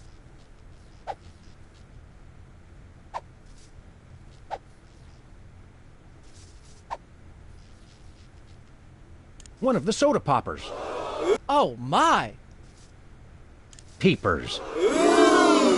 Really? Well, by amazing coincidence, we happen to have Peepers backstage right now. Let's bring him out.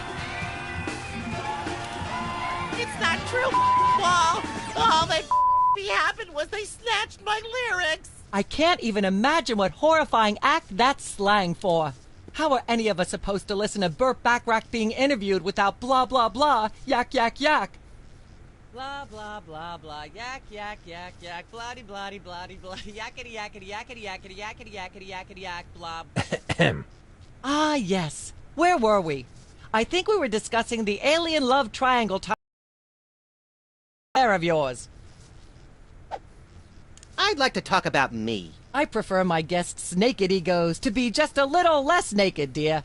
Oh, absolutely, Myra. That's exactly what Reese Butterfingers told me when sniping river rats at Cannes. She thought I had the cool-eyed aim of a professional. Are you sure you wouldn't rather talk about your alien love triangle shenanigans? I'd like to talk about myself. And a project you're working on, perhaps? You said it, Myra. I am an ongoing project, like a golden calf or a graven image. I'll only rest once people are sacrificing their firstborn unto me. Also, I'd like to direct. Fame went to your head quickly, dear. It's a short trip. Are you sure you wouldn't rather talk about your alien love triangle shenanigans? Let's talk about you, Myra. Me? What could anyone want to know about me? Maybe they'd like to know how honored you are to have me, Max, brilliant actor and acerbic wit, on your show. Are you sure you wouldn't rather talk about your alien love triangle shenanigans? I'd like to mention my pal Sam and something that happened the other day. Anecdotes about other celebrities, even ones as dubious as you two, are always welcome. Well, I was battering this purse snatcher with a broken parking meter and screaming, "Die! Why won't you die?" And Sam said, "You crack me up, little buddy." The point being? I crack Sam up. Are you sure you wouldn't rather talk about your alien love triangle shenanigans?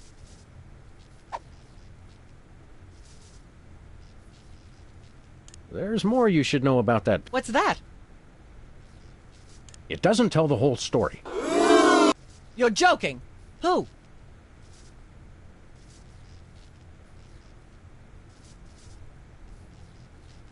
One of the... Oh, my. Whizzer. Well, that's certainly an interesting accusation. We happen to have Whizzer waiting backstage. Let's bring him out. I have no what they... All that happened was they gave me a ketchup cake. Oh my... I have no idea what that even means, and it may be the single filthiest thing anyone said in my presence. I might be able to top it if you give me a chance. I prefer that you didn't. In fact, our country's shocking fascination with the double entendre is wrecking blah blah blah, yak yak yak. Blah blah blah blah, yak yak yak yak, bloody bloody bloody bloody, yakety yakety yakety yakety yakety yakety yakety yak, blah blah blah. Testing. 1, 2, 3. Blah blah yak yak yak yak, bloody bloody bloody bloody, yakety yakety yakety yakety. May I have a drink of... Are you the host of this talk show? No. Then no. Blah blah blah blah, yak yak yak. Ah yeah. I'd like to... I'm almost certain the audience might probably enjoy that. Howling at that drippy old hunk of moon. She's at brunch today with some baboon. And so I wrote this extremely catchy tune. Thank you, Sam, for putting the num back in musical number. What a wonderful way to remind our audience that you don't have to be talented to be famous. And a perfect blah blah blah blah, yak yak yak yak, bloody bloody bloody bloody, yakety yakety yakety yakety yakety yakety yakety yak, blah blah. Testing. Blah blah. I'd like to sing, if I may. Is that wise? Howling at that drippy old hunk of moon. Whoa! Careful there, Tiger. That was wonderful. I'm so moved I almost don't have a long hectoring screed in me. Oh no, wait! There it is! Thank goodness! Self-referential songwriting is a dangerously blah blah blah blah yak yak yak. Blah blah blah blah yak. Ah yeah. There's more you should know about that picture in the Times. What's that?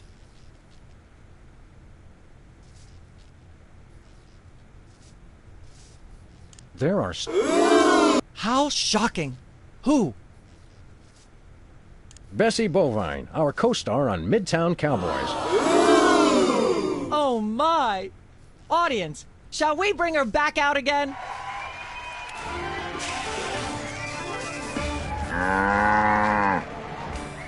At the risk of making the obvious comment, that was shocking. Is she breathing? A little, but the creepy teddy bear is toast. Nuts. I wanted to ask it a few questions, and maybe use it to hypnotize Katie Couric. Another glorious dream bangs its chin on the dirty pavement. On the bright side, the audience is free to go home. Oh, I was just getting warmed up. Do you think Myra will have us back on the show again soon? Speaking of unlikely, did you notice we just had 2 cases in a row involving hypnotic mind control? Complete coincidence? Yes, I think so. The cogs of the universe synchronize in ways we're not meant to see. Speaking of things we're not meant to see, there's a new restaurant at the zoo where you can eat what they feed the animals. Empty popcorn cartons and cigarette butts? And processed bread logs loaded with tranquilizers and antidepressants. Bread logs make me logy. Let's head back to the cooking show set and see if we can figure out how to make fried pork rinds. Okay, but I get the feet.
Hiya, Sam. Good news, Max. I think I just gave birth to a bouncing baby hernia. Hiya. I got it. I got it. Ow! Hello. Yes, Commissioner? Holy cap-wearing catfish flopping a crime beat. We're on our way. Did he get the notes I sent him? Yes, but he said to stop carving them into the suspects. He can't read them without his bifocals. What if I just write bigger? Forget that, Max. We're after the most infamous organized crime outfit in the city, the Toy Mafia. The cutthroat killers with no respect for human life but an odd predilection for delightful children's toys? The same. I love those guys! The Commissioner has reason to believe that the Toy Mafia's secret headquarters are located in the one place no one would ever suspect. Teddy Bear's Mafia-free playland and casino. The sallowest place on Earth? Oh, boy! Well, it's not going to be all laughs and dyspepsia, little chum. It's a rescue op. The Commissioner sent an undercover mole to investigate, but he hasn't reported in weeks. Our job is to make contact with the mole and see if he needs help. Is he a large, star-shaped mole or more of a beauty mark? No idea, Max. To find him, we're supposed to give the code phrase, "Does the carpet match the drapes?" And what'll he say? He'll say, "Well, I never," then smack me across the face. Sounds great! Let's...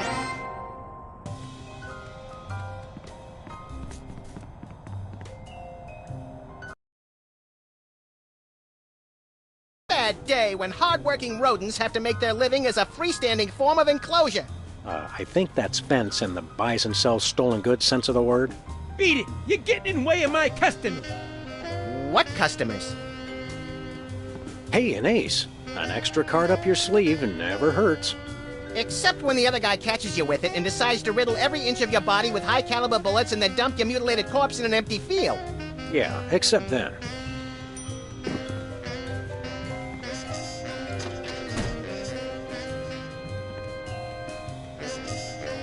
This charred pile of scrap serves as a touching reminder of the fun we had at WARP-TV.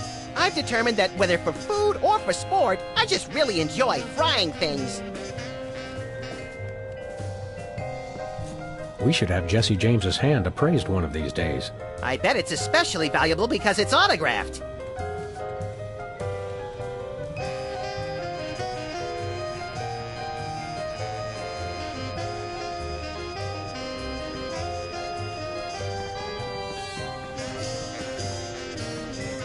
Hello? Jerk! I've got an ace up my sleeve. Oh no! Fluffy, no!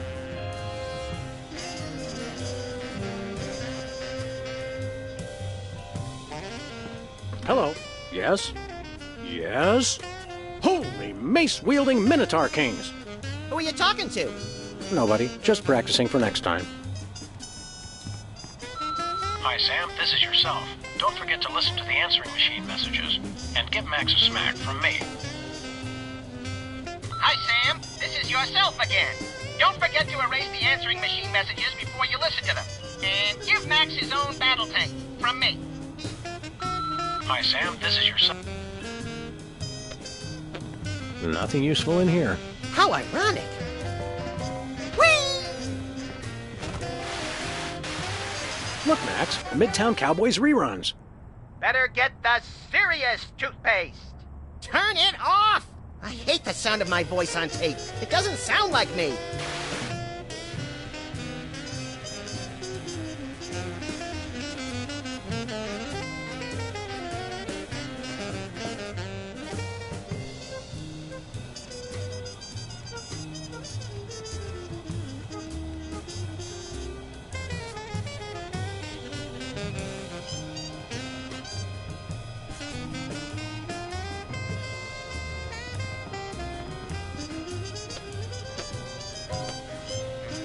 Good old Mr. Spatula. The exact same Mr. Spatula we've always had.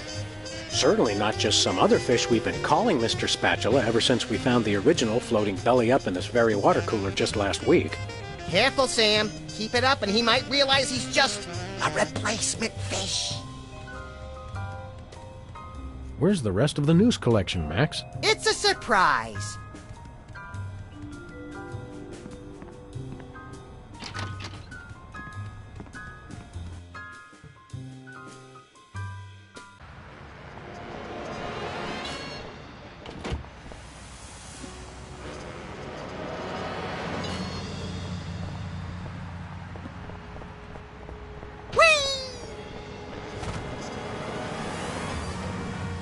Are those?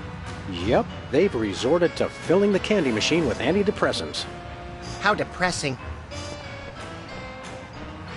Myra Stump shocks crowd with new hairstyle. Wow, talk about a slow day for news. I don't talk about the news, Sam. I make it. Myra Stump shocks crowd. About the news. The Alien Love Rectangle Post. I had no idea there was such fierce competition among Alien Love Polygon tabloids.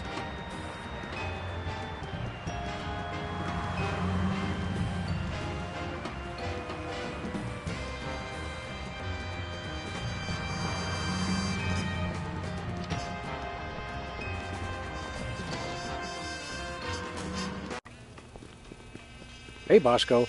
Nice flapjack. Son of cordon bleu, who is this Bosco? Hey guys, it's me, Bosco. No. But you may call me Jean-Francois Bandepart, the new French anarchist. So, Bosco, why'd you get Frenchified? They saw right through my British disguise. I don't know how they did it, but they found me. Who? The Mafia. The Toy Mafia. They got it in for me. Take a number, guys. What manner of nightmarish atrocities has the Toy Mafia committed against you? Nothing. Yet. But I know what they are planning. And it is terrible. Are they planning to tie you down, tape your eyelids open, and turn on the 24-hour Midtown Cowboys channel? Well, not that bad. I have reason to believe they are planning to deliver something to my store. Another delivery conspiracy? What could a band of ruthless toymongers possibly want to put in here? I don't know. But it is no matter. They will never be able to deliver anything to my store. Well, my name is not Jean-Francois Bendepard. But your name's not Jean-Francois. Shh, they don't know that. Does the carpet match the drapes? No. And you know why? Because the man does not want them to. He is threatened by their potential unification. Mm-hmm.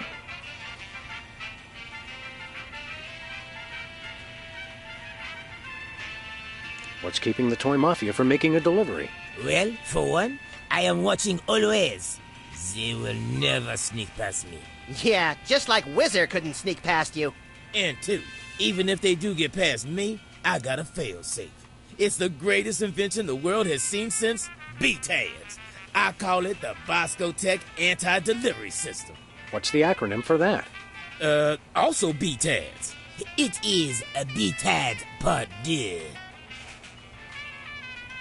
How does BTADS Part 2 work? First is the anti-delivery camera. It keeps a massive photo recognition database of every inconvenient item I store. How completely impractical. If anything is placed in the stores that the anti-delivery camera does not recognize, it is put out on the streets. Vive la France! We want to buy something. Oui, monsieur. Do you have any stray tufts of Sasquatch hair? No. Do you have any hats in the shape of a cow udder? No. Do you have any rubber chickens with a pulley in the middle? No. Do you have any amulets of protection against greater hypnosis? No. Do you have any... No. How do you know what he was gonna... No. Do you? No. Do... No. Do you? No.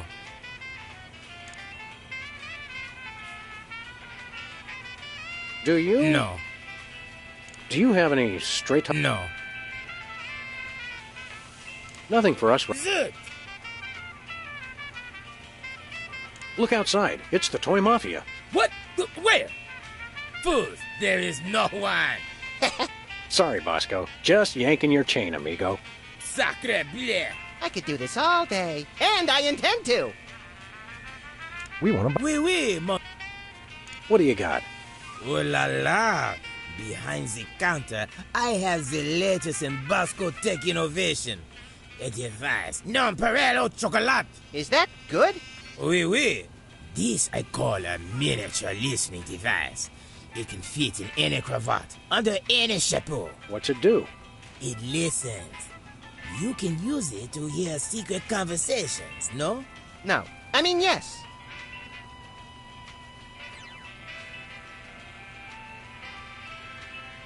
Okay, Bosco. We'll take that miniature listening device. The price is $10 million. 10 million? Wait, is that 10 million in crazy fake French dollars or 10 million in regular dollars? Regular dollar. The market is bearish on crazy fake French dollar. Nothing for us. Zut! See you later, Bosco. I know not this Bosco of whom you speak. But...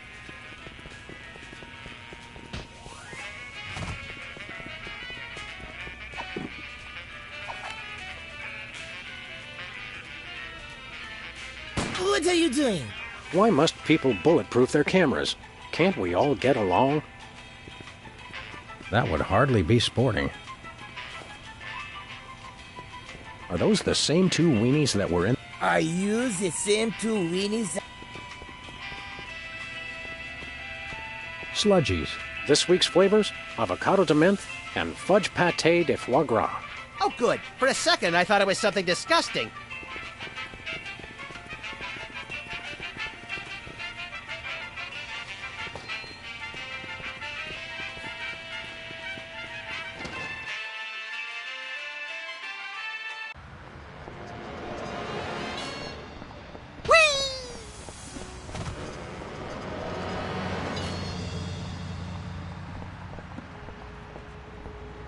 Where are we going, Sam? Teddy Bear's mafia-free playland and casino. Goody!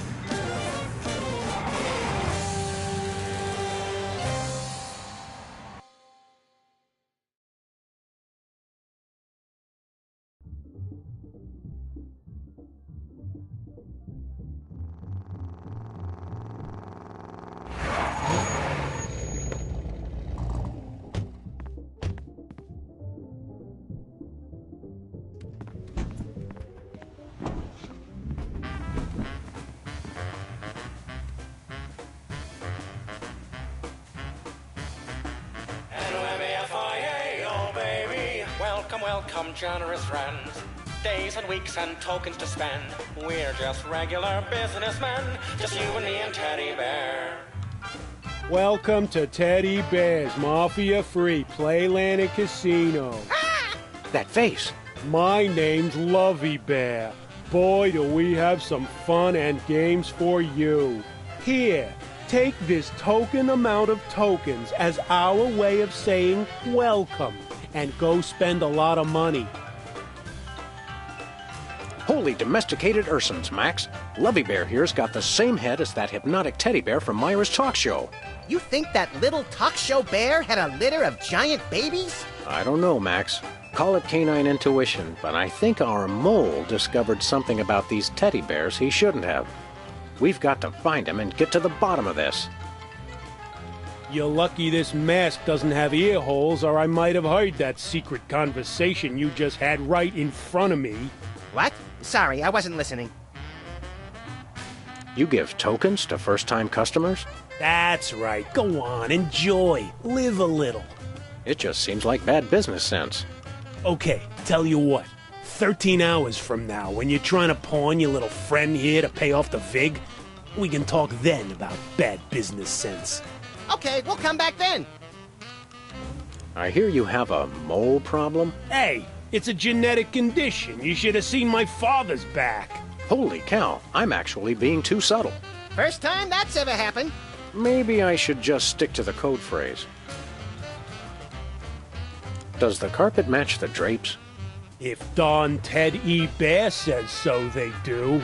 Don Teddy Bear? I thought this place was mafia-free. That's right, kiddies. 100% mafia-free. No mafia anywheres. Come on, True. We're looking for somebody who works here. Look, I just greet the guests. You want to know who works here? Talk to Don Ted E. Bear. He's in charge. Where's the Don? He's got, business in the back room. You know what I mean? What kind of business? Yeah, the kind of business that gets said like it's got quote marks around it, so's you know not to ask. We're looking for somebody who works... Just talk to Ted E. Bear. Thanks, Lovey Bear. Enjoy, and remember, if you're not losing, we're not winning.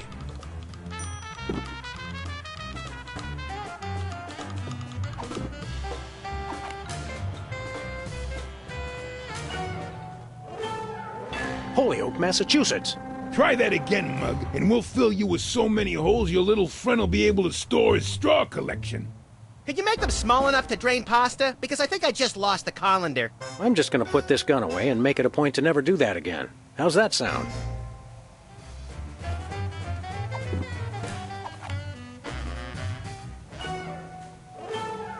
Holy highway hot pants.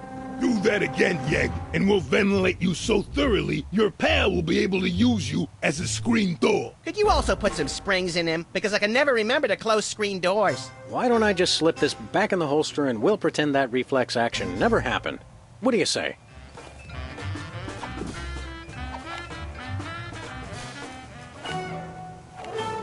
Great salmon-colored swizzle sticks on marzipan. Do that again, Pooch, and we'll put so much lead in you, Squeaky there will be protected from X-rays.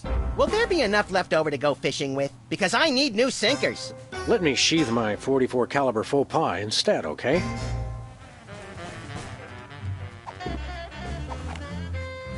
You don't have the guts. On the contrary, if anything, we have too many.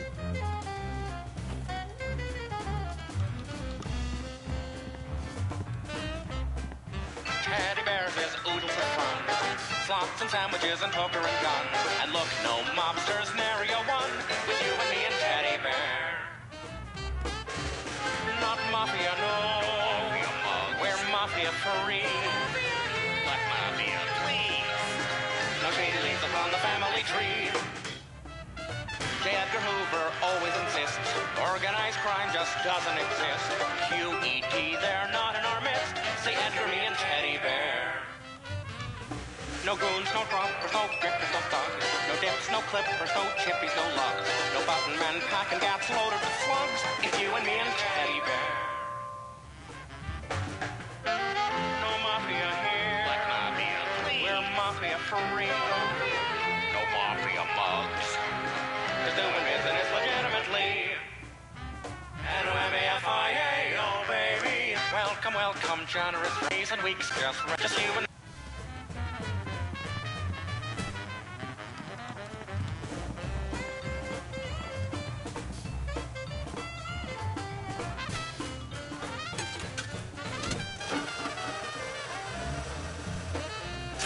You're on fire.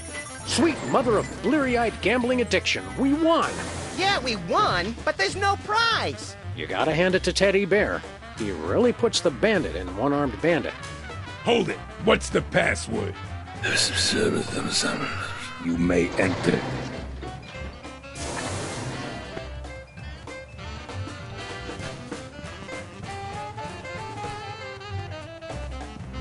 Buffet closed for a semi-annual food change. Sorry, Max. Aw. Hold it, Muggs. Not Muggs. Max. I don't care if it's Teddy Ruxpin. No one gets in without a password. Oh, right. That would be what again? Why don't you tell me? Does the carpet match the drapes? I don't know. I set fire to the drapes. I love to watch things burn. Hey, me too. I'm sorry I asked.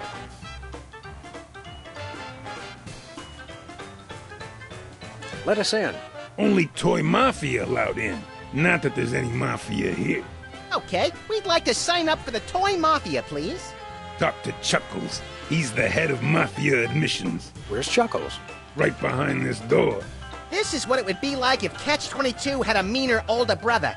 Look, I don't make the rules. I just blindly enforce them. The password is swordfish. The password is rosebud. Nope.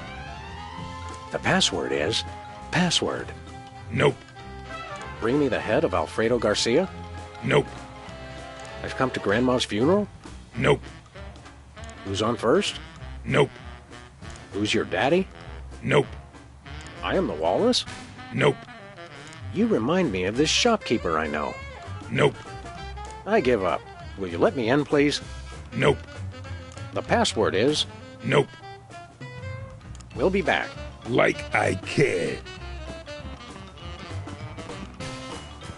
Well, what do we have here? I'd say the circus was in town. But I know for a fact they won't be here till next Friday. So you must be here to play cards. Depends. Who are we playing? The name's Steak Charmer.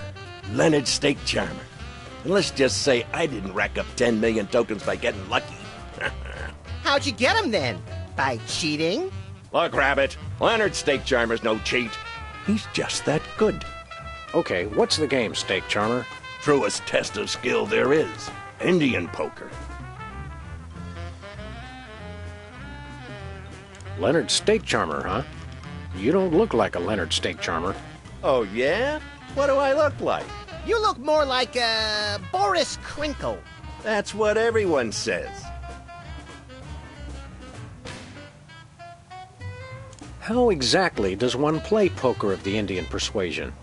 You know you're off to a good start when your opponent doesn't even know how to play. You ever consider that we might be card sharks? Or sharks? You know, the kind that eat people for being overconfident? Whatever. Look, it's simple. We both get dealt a card which we put on our forehead without looking at it. So we can see each other's card, but not our own. Pretty sharp, McGruff. Don't call me that. And you make a bet if you think you got the higher card, or fold if you want out. That's it? Yep. And we see who's got the highest card, and then I win, like always. Well, when you put it like that, we'd be fools not to play. Does the carpet match the drapes? No, it's stained with tobacco juice. Squalid yet candid. Normally, I like that in a gambler. But for you, we'll make an exception.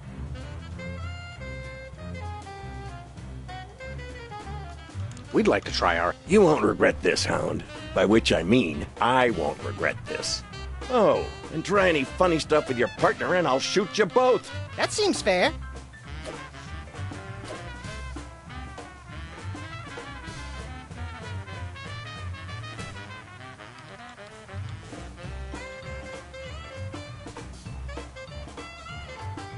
I got 10 million tokens says I got a better card than you. I'm betting it all. Sweet second mortgages on a summer home. We can't match that. Tell you what, Pooch. I'm feeling so confident, I'll give you 10 million to 1 odds. Just bet 1 token and you can win the whole pot. Those are mighty good odds. No, they ain't, Deputy Dog, because I never lose. Ha ha ha. So, you in or out? Sure, we'll bet a token. Sorry, Rover. You lose. Stick Charmer wins. Mama was wrong. Gambling does pay. I'd say better luck next time, but it'll take more than luck to beat me. Yeah, it'd take a sturdy oaken staff to really do the job. That's enough for now. Okay. A common mistake. Grrr.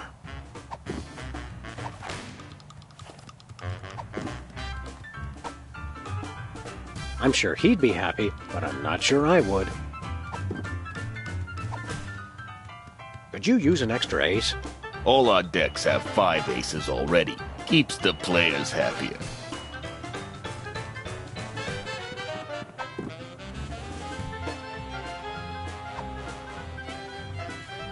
Is it against the rules to bring your own cards? Sure, but everybody does it anyhow.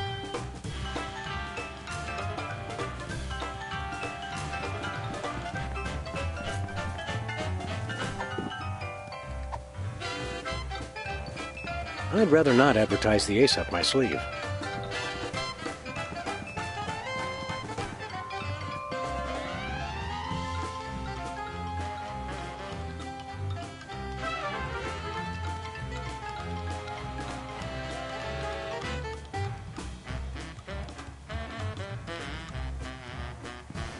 That is one shiny nose. Almost as shiny as yours. Keep it up and you'll get a shiner too.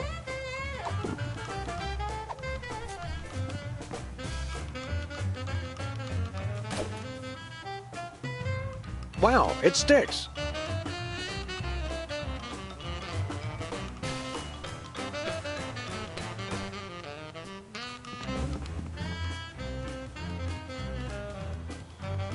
Back for... Just a little more.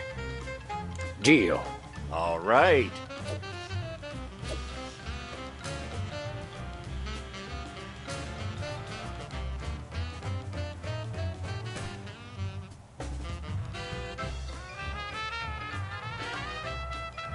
I'm betting all 10 million, and you only gotta bet 1. So, you in or out? Sure, we'll bet a token. Sorry, Fido. You lose. The dog wins. What? You cheated me! What are you talking about, Leonard? How did we cheat? You... Pay up, Stick Charmer. Mama, why weren't you watching over me? I'm ruined. Let's go, Max. Leonard and his dead mother need some alone time right now. Yeah, let's go see if we can play Whack the Rats 10 million times in a row without passing out.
Look, Max, it's a beloved carnival game with a delightful mobster twist.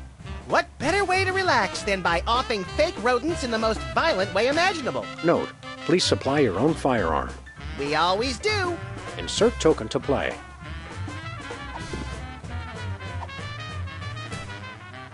These rats are gonna pop up, see? If the rat's keeping his mouth shut, you don't touch him.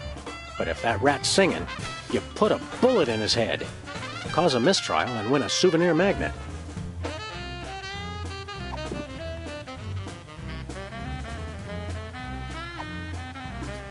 Let's give this a shot. I'm in pain. These rats are gonna pop up, see? If the rat's keeping his mouth shut, you don't touch him. But if that rat's singing, you put a bullet in his head, capiche? How can we not?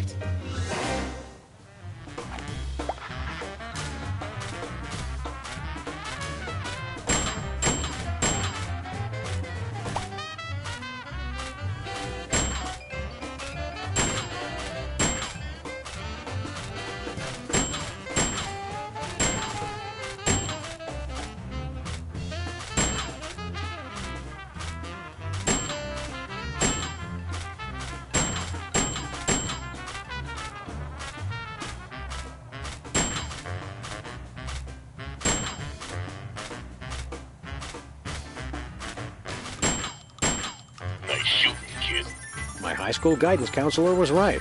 I should have become a mafia hitman. Look, there's the prize! As advertised, it's an almost entirely worthless teddy bear refrigerator magnet.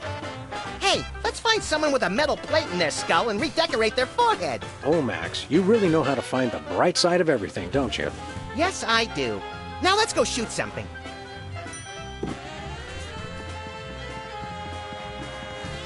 Teddy Bear's original meatball sandwich. Looks tasty. The original Teddy Bear made this original meatball sandwich with his own two paws in 1957. The microorganisms that give Teddy's modern meatballs their distinctive tang are descended from the colony in this sandwich.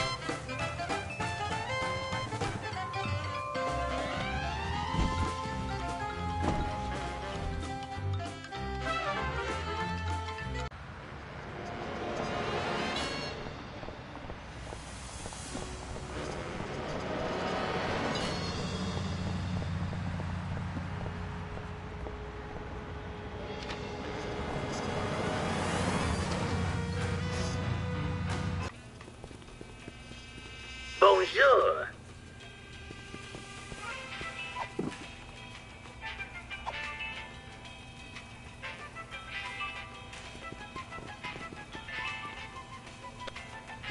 We want to buy something. Oui, oui, monsieur.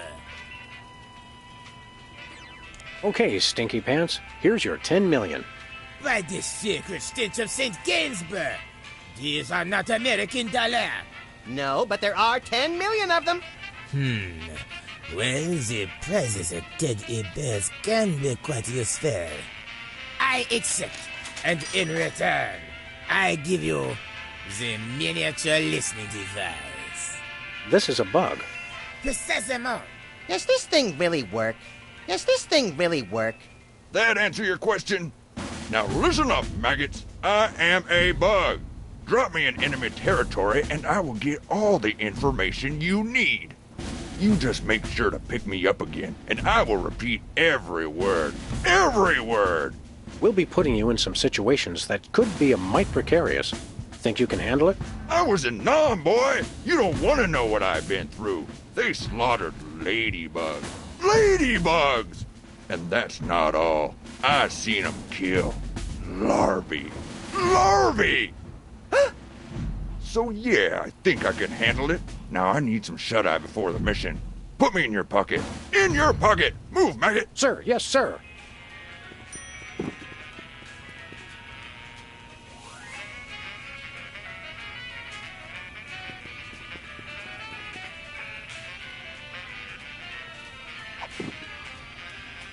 Listen, maggot. Don't bug me till you want to bug somebody else.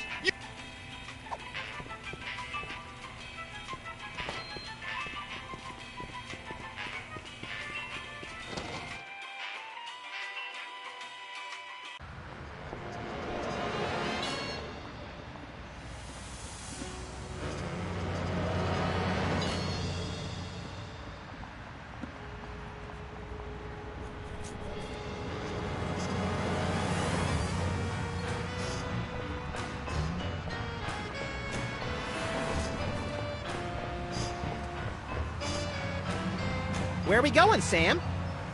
Teddy. Goody!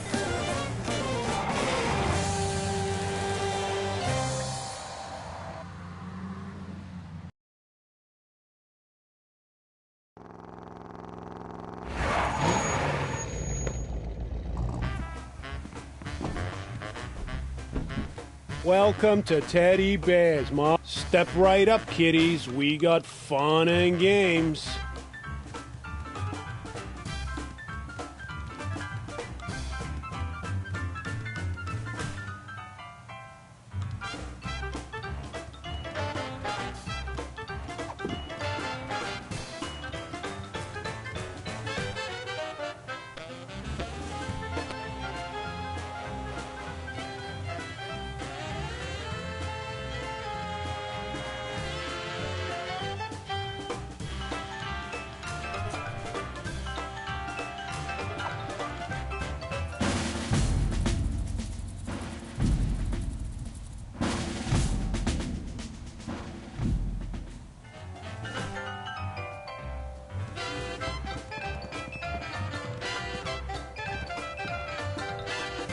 Okay, here's what he said.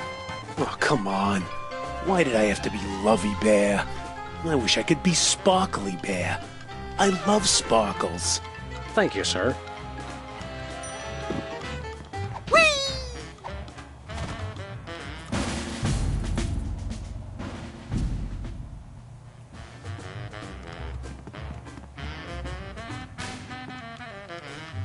Okay, here's what he said. Man, I really need to pick my schnoz right now. Thank you, sir.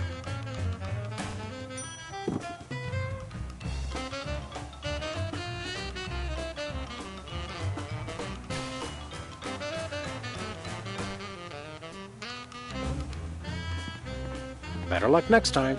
Sucker! Leave me alone.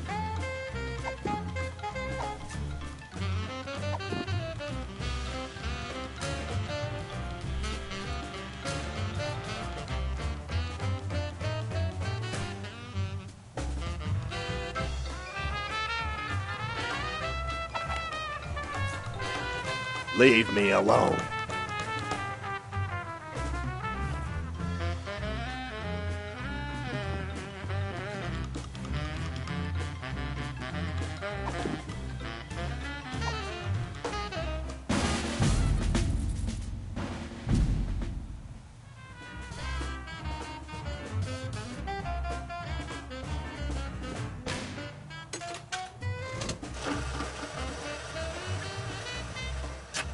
You're on fire.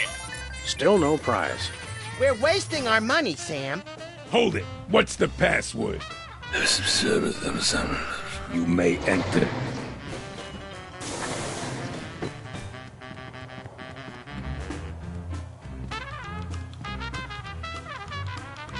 Did you get it all? Yeah, I got it. Now listen up. Here's what they said.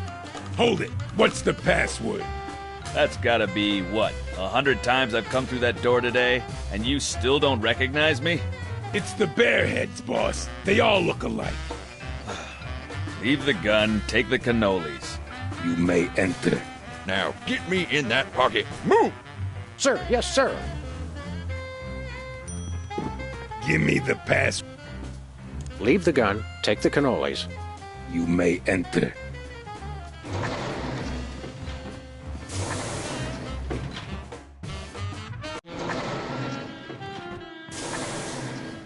This is it? Where's the food? Surely there's a buffet back here. Hey, look, that must be Teddy Bear. Where do you wise guys think you're going? Who, us? We were just browsing. We frown on that around here. I'm Chuckles, the casino pit boss. I've had my eye on you. How long have you been watching us? Long enough. Do I look any taller than I did 10 minutes ago? Your win at poker was, shall we say, creative. Why, whatever are you insinuating? That was nice work. You also somehow got the password to let you into this room. Very clever. I'm impressed.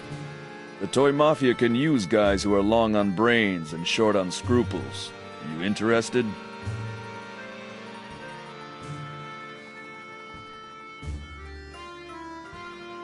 Joining the toy mob dovetails nicely with our personal... I've always wanted to be a thug. Officially, I mean. The fact that you've already got your own animal costume shows great initiative. But before we can accept you into the family, there are 2 jobs I need you to do for us. Chuckles, bad news. The original meatball sandwich has been stolen. There are 3 jobs I need you to do for us. What kind of jobs? Oh, the usual. I want you to lean on somebody, I want you to whack somebody, and I want you to recover a small item that belongs to us.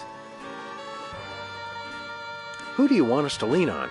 A local shopkeeper who's been refusing to stock our products. Take these special teddy bears and make sure he displays them on the sale table in the front of his store. No problem. The store is called Bosco's Inconvenience. No problem.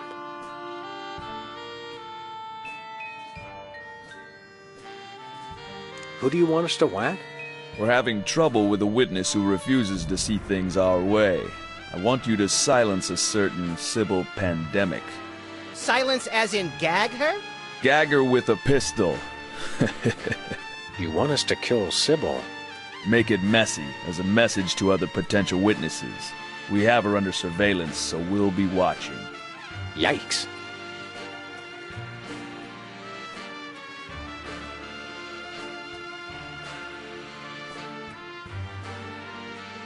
What is it that you want us to recover? It's that rotting old sandwich, right? The original meatball sandwich has great sentimental value to our organization. I want you to track it down before the disrespectful slime bag who stole it manages to fence it to some other lowlife. Sounds detective-y. Deal with the thief as you see fit. We'd like to preserve plausible deniability on this one. I think we've got it. Do these 3 things, Sam and Max, and you shall be as we are. Verbally overwrought? Members of the Toy Mafia. Oh, right. We'll be back. A word of advice, because I like you to. When you walk away from the Toy Mafia, watch your back. I wouldn't do that if I were you. Whoever told me firearms could solve every problem was lying. I was not. I wouldn't do that. Whoever told... I was not.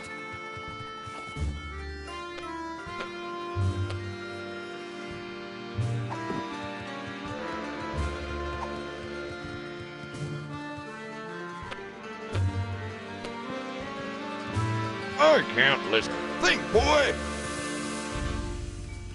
Nah.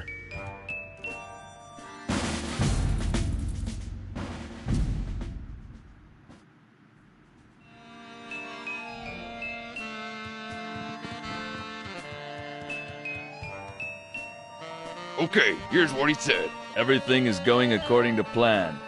Thank you, sir.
Bonjour.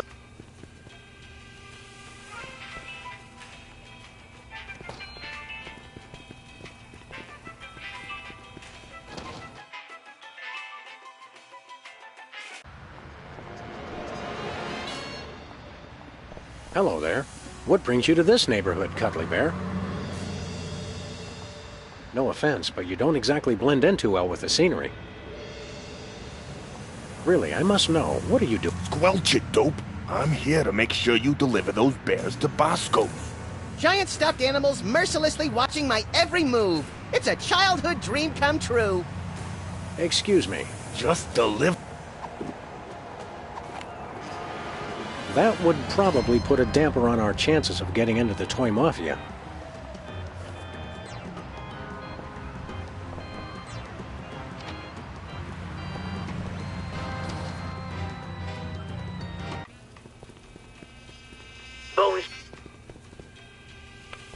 Hey, Bosco. Look outside. It's the toy mafia. What? Where? You are right. It is a toy mafioso pretending to read the newspaper. He will not sneak past me. Oh, no. The price of paranoia is eternal vigilance. What if his toy mafia disguise is just a disguise? I gotta see what he's reading.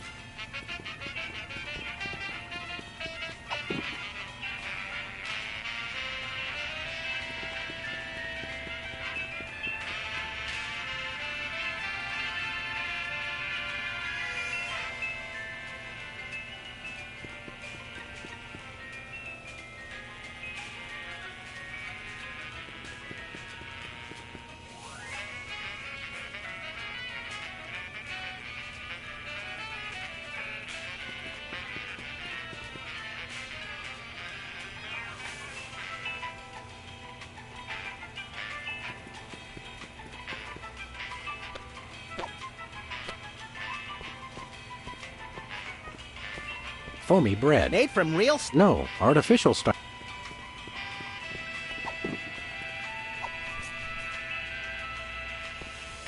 If he's pretending to do the word jumble, he's with the Knights of Malta. Special delivery.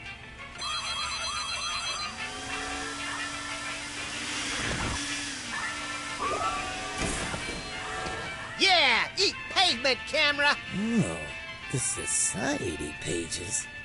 Must be Skull and Bones.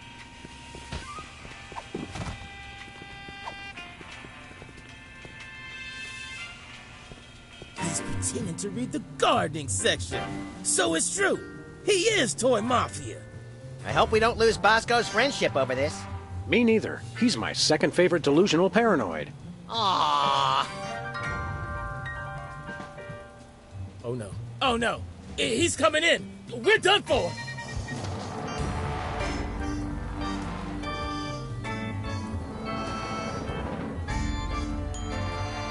I surrender! I surrender!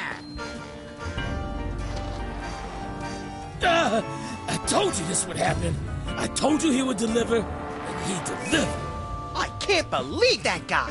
Don't worry, Bosco. We'll help you purge this place of mafia contraband just as soon as we solve this case we're so incredibly busy with. Oh yeah, you're real busy. You've just been loitering around my store all day. What can we say? We love to loiter. So now we get to be toy mobsters, right? Not yet. Our journey to the dark side has just begun.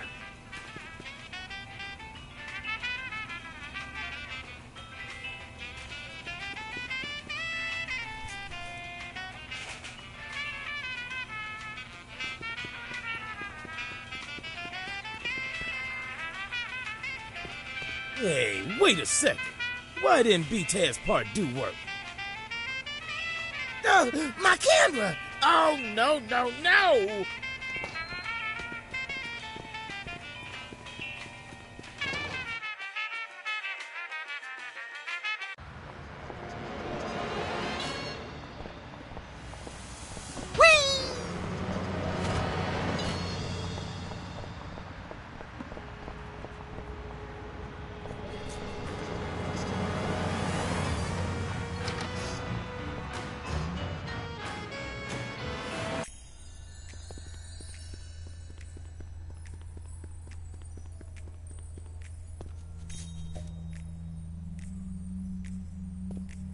Howdy, Sybil. No, you've got the wrong person. I mean Dame person. Isn't Dame Person that big chin puppet used to scare children? Oh, Sam! Max! Thank goodness it's you. I thought it was someone come to kill me. Yes, well...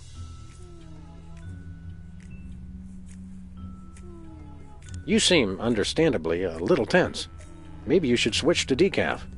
What? Oh, yes. The coffee cup.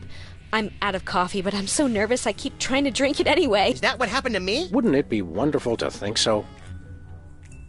How's that new profession working out? Oh, Sam. The life of a professional witness isn't all courtroom theatrics and finger-pointing. The Toy Mafia told me if I testified against them, they'd rub me out. They tried to buy you off with a Swedish massage? No, Max. I think they meant murder.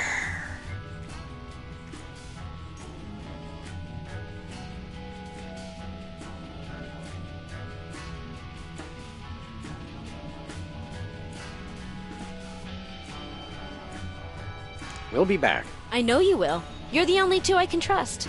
Ouch! Really? She should consider guilt slinger as her next profession.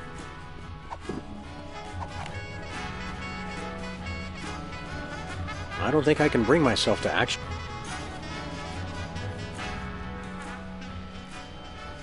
So, are you going to testify? Unfortunately, I've discovered that I have too many principles not to. What lousy timing. Principles are pesky things. I hear they can be surgically removed now. Have you considered the possibility of staging your own deaths to throw the Toy Mafia off the scent? That would be dishonest. It would be a refutation of everything I stand for as a professional witness. Big payoffs? Graft? Corruption? The truth. You're a real antique, you know that? I mean in a good way. I've always liked antiques.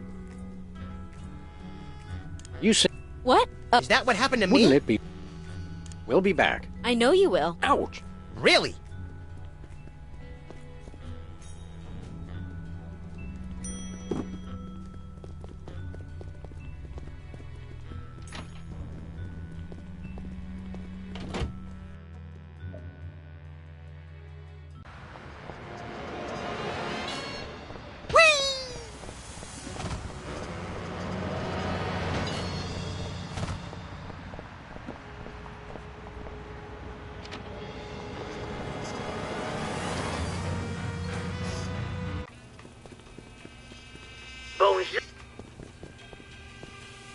That's not even worth a comment. Here, Bosco, we'll take these things... Don't you try to take something out of my store. But you just said... Don't you do it. They're evidence.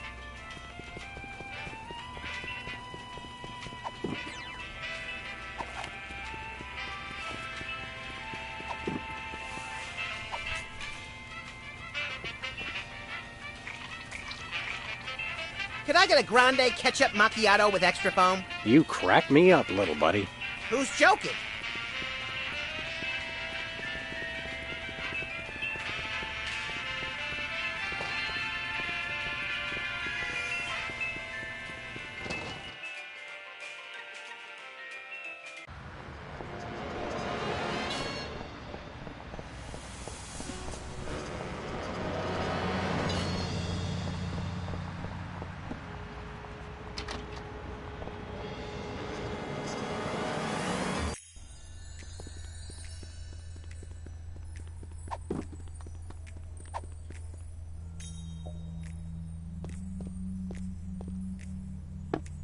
Oh my goodness, thank you! I'd lose my head if it wasn't attached. That's never stopped me!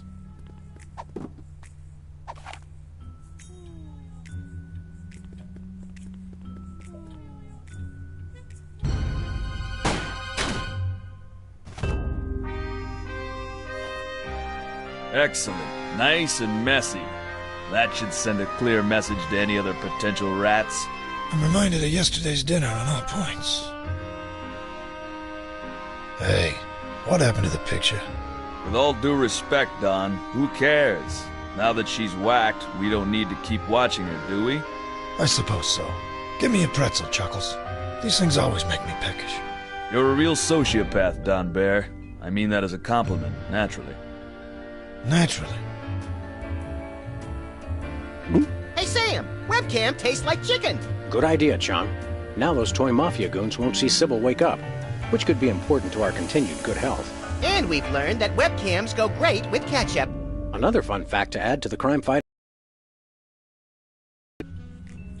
Hey, Sam, are we mafiosi yet? No, there's still the matter of the original meatball sandwich. Oh, yeah.